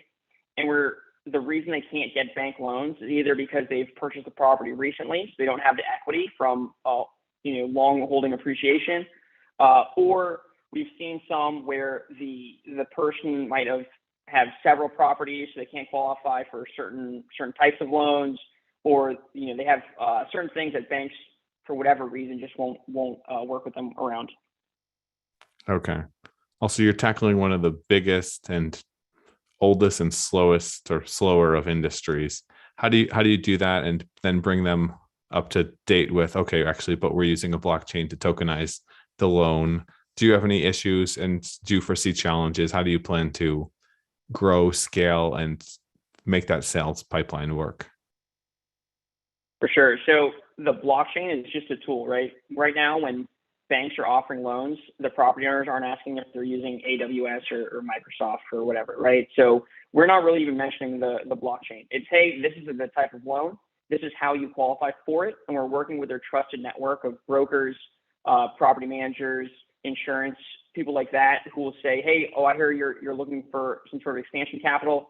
Sansbank does it based on future profits and not on equity, so maybe you should talk to them. So we don't see blockchain being an issue. It's just educating that network. And like I said, we've already started to establish that in Los Angeles and San Diego. And why are you building this? I'm building this because I alluded to it in the beginning. I grew up, for the beginning of my life, we grew up pretty poor and then middle class. And as I went to a good school, paid for by the military, and then started my own companies. And I realized that the real advantage in investing comes from long-term views and yield, right? So I wanted to get these asset-backed returns into the hands of my friends and family who've been blocked out of it due to accreditation requirements, high minimums, and the inability to feel safe because it's either too volatile, right? Like the stock market or crypto, or because it's not liquid and they're afraid they might need that capital sometime in the future. Great answer. Gabriel, Martin, do you have questions for Josh? I had a question. It's obviously, everything touching blockchain is of interest to me, but you mentioned for the investors, one of the best features of what you're offering is, there's no minimum. Actually, my question is, how do you compete with all of those, crowdfunding platforms where you can invest in real estate as well with very low minimum, sometimes as low as $10? So what's the value added for them? And many of those investors who like real estate maybe are not too much tech savvy, and they might be scared of the word blockchain and be like, let me go on a regular crowdfunding website that I understand instead of going for blockchain if it's the same minimum amount. Hopefully my question is clear. Yes, that was a clear question. So let me pull this up.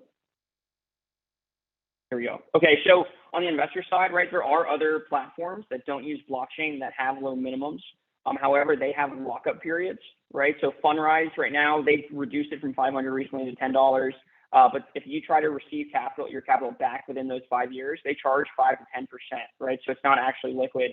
And then in terms of now they're afraid of blockchain, we are actually using Web 2 in the front and Web 3 again in the back end, where they can come in and it feels like any other normal mobile app.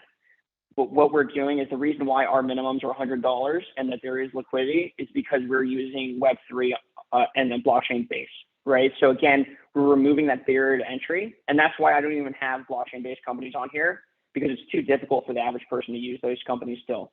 But for us, we're making it, and that's why a product's so important to us, because we have to meet investors where they are. I agree. Does that That's answer a your great question? answer. Thank you. Yeah, it does. Yeah. Absolutely. Thank you so much.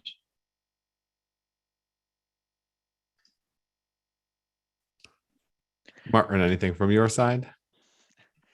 Still think so. So do you make the money based on the rent fees, or do you make the money based on the rate of return from the client?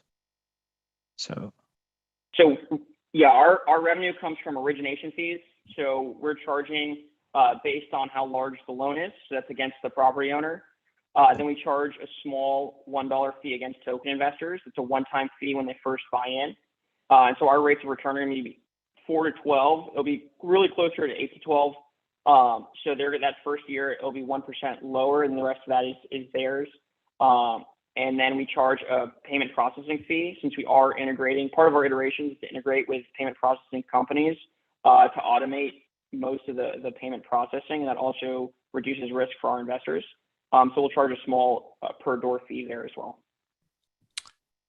Because you are going to be on chain, is there any possibility of unlocking crypto investors to get into real estate so that they don't have to convert crypto and can go direct into real estate?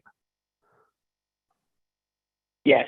So we're building non-crypto natives first, but there is going to be an option to invest in crypto, and we would just instantly sell the crypto into USDC, which is what we're using on the back end. And then if they want their payments in crypto, they would receive their dividends, and we would sell the USDC into the crypto of their choice that they would receive as their monthly dividends.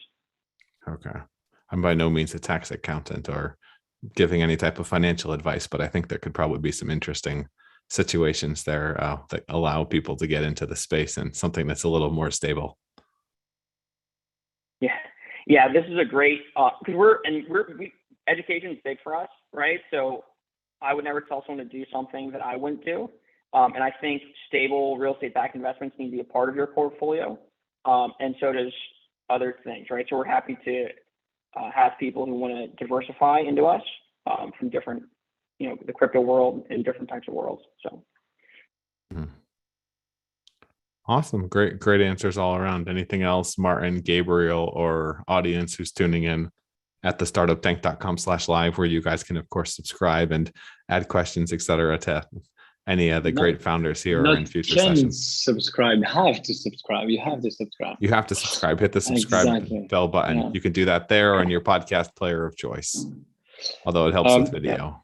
Yeah. Not a question, but I wanted to. Oh, Martin, do you have a question? I think I heard you.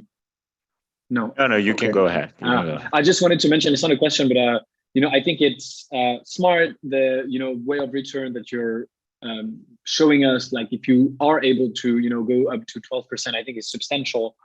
You are very early on, almost pre-launch. So to me, it really is an execution play. Like, if you're able to actually deliver, get properties to be tokenized and get investors to invest in them and stuff like that, if you're able to do all that, you're onto something really great. So yeah, now it's up to you to execute, but interesting concept, and the numbers do make sense. So I'm eager to see what you do.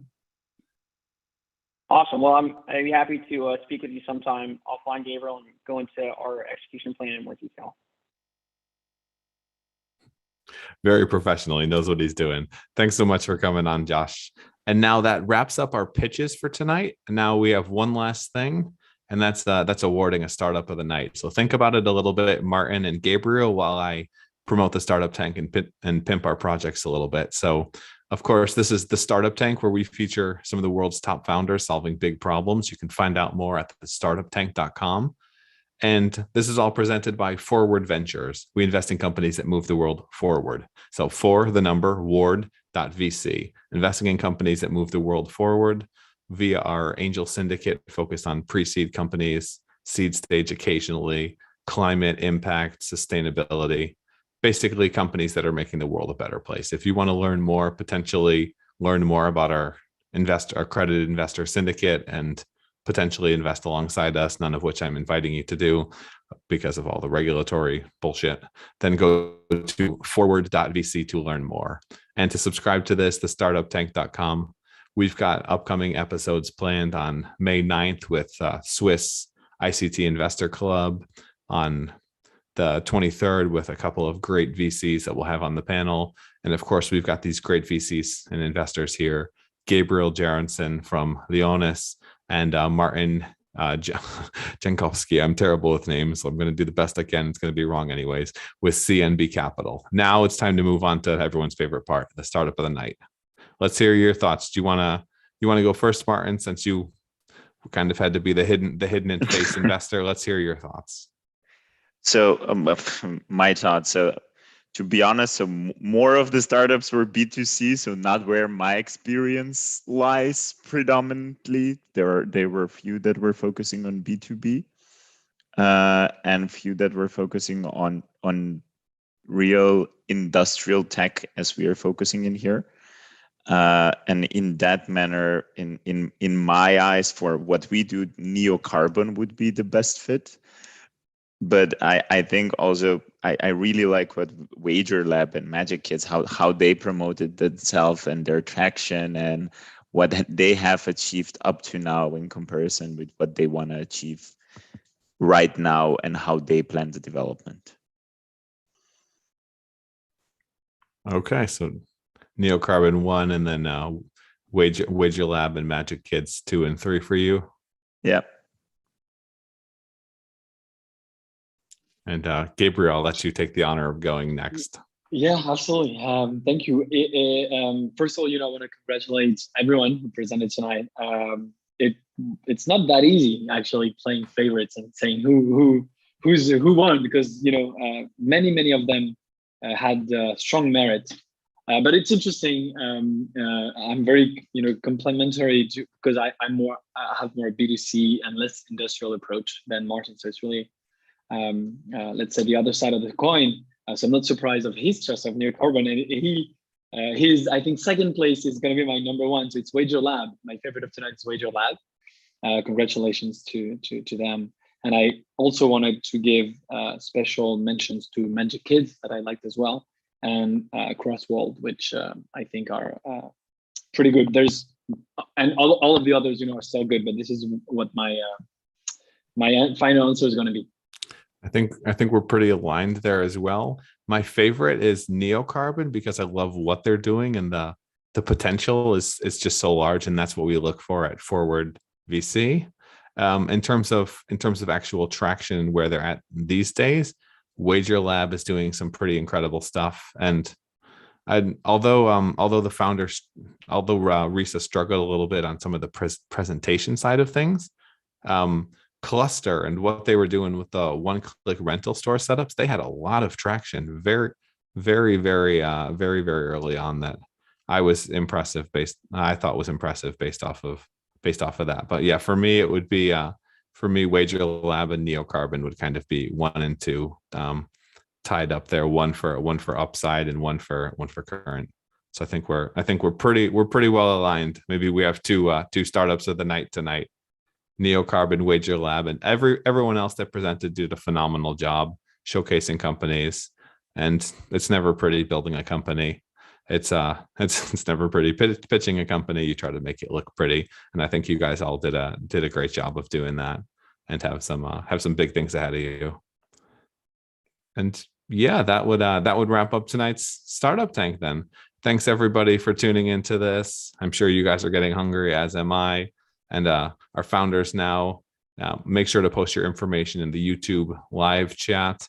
So if any investors that are listening now or look in the future, don't forget this is all recorded, that they see your information. And for anyone who wants to reach out to any of the founders, any of the investors in general, firstname@domainname.com is a pretty safe bet to go on the email address. Gabriel, and Martin, do you want to tell people where to find you if they want to learn more about your thesis or reach out? Yeah, sure. The easiest way is on LinkedIn for me. You can find me the website is leonis.vc, leonis.vc. And on LinkedIn, that's the easiest, yeah. Yeah, for me, it's my name, surname, so Martin Jankowski on LinkedIn. And then cnb.capital is the webpage. Also quite easy. And you guys can find me at thestartuptank.com and learn more about what we do with our angel syndicate at Forward. Again, that's the number 4 word VC, forward.vc, where we invest in pre-seed companies that make the world better. Thanks for tuning in. Until next time, guys, this has been another episode of the Startup Tank. Be sure to subscribe, share it around with a friend. And now we'll talk to you soon. Cheers.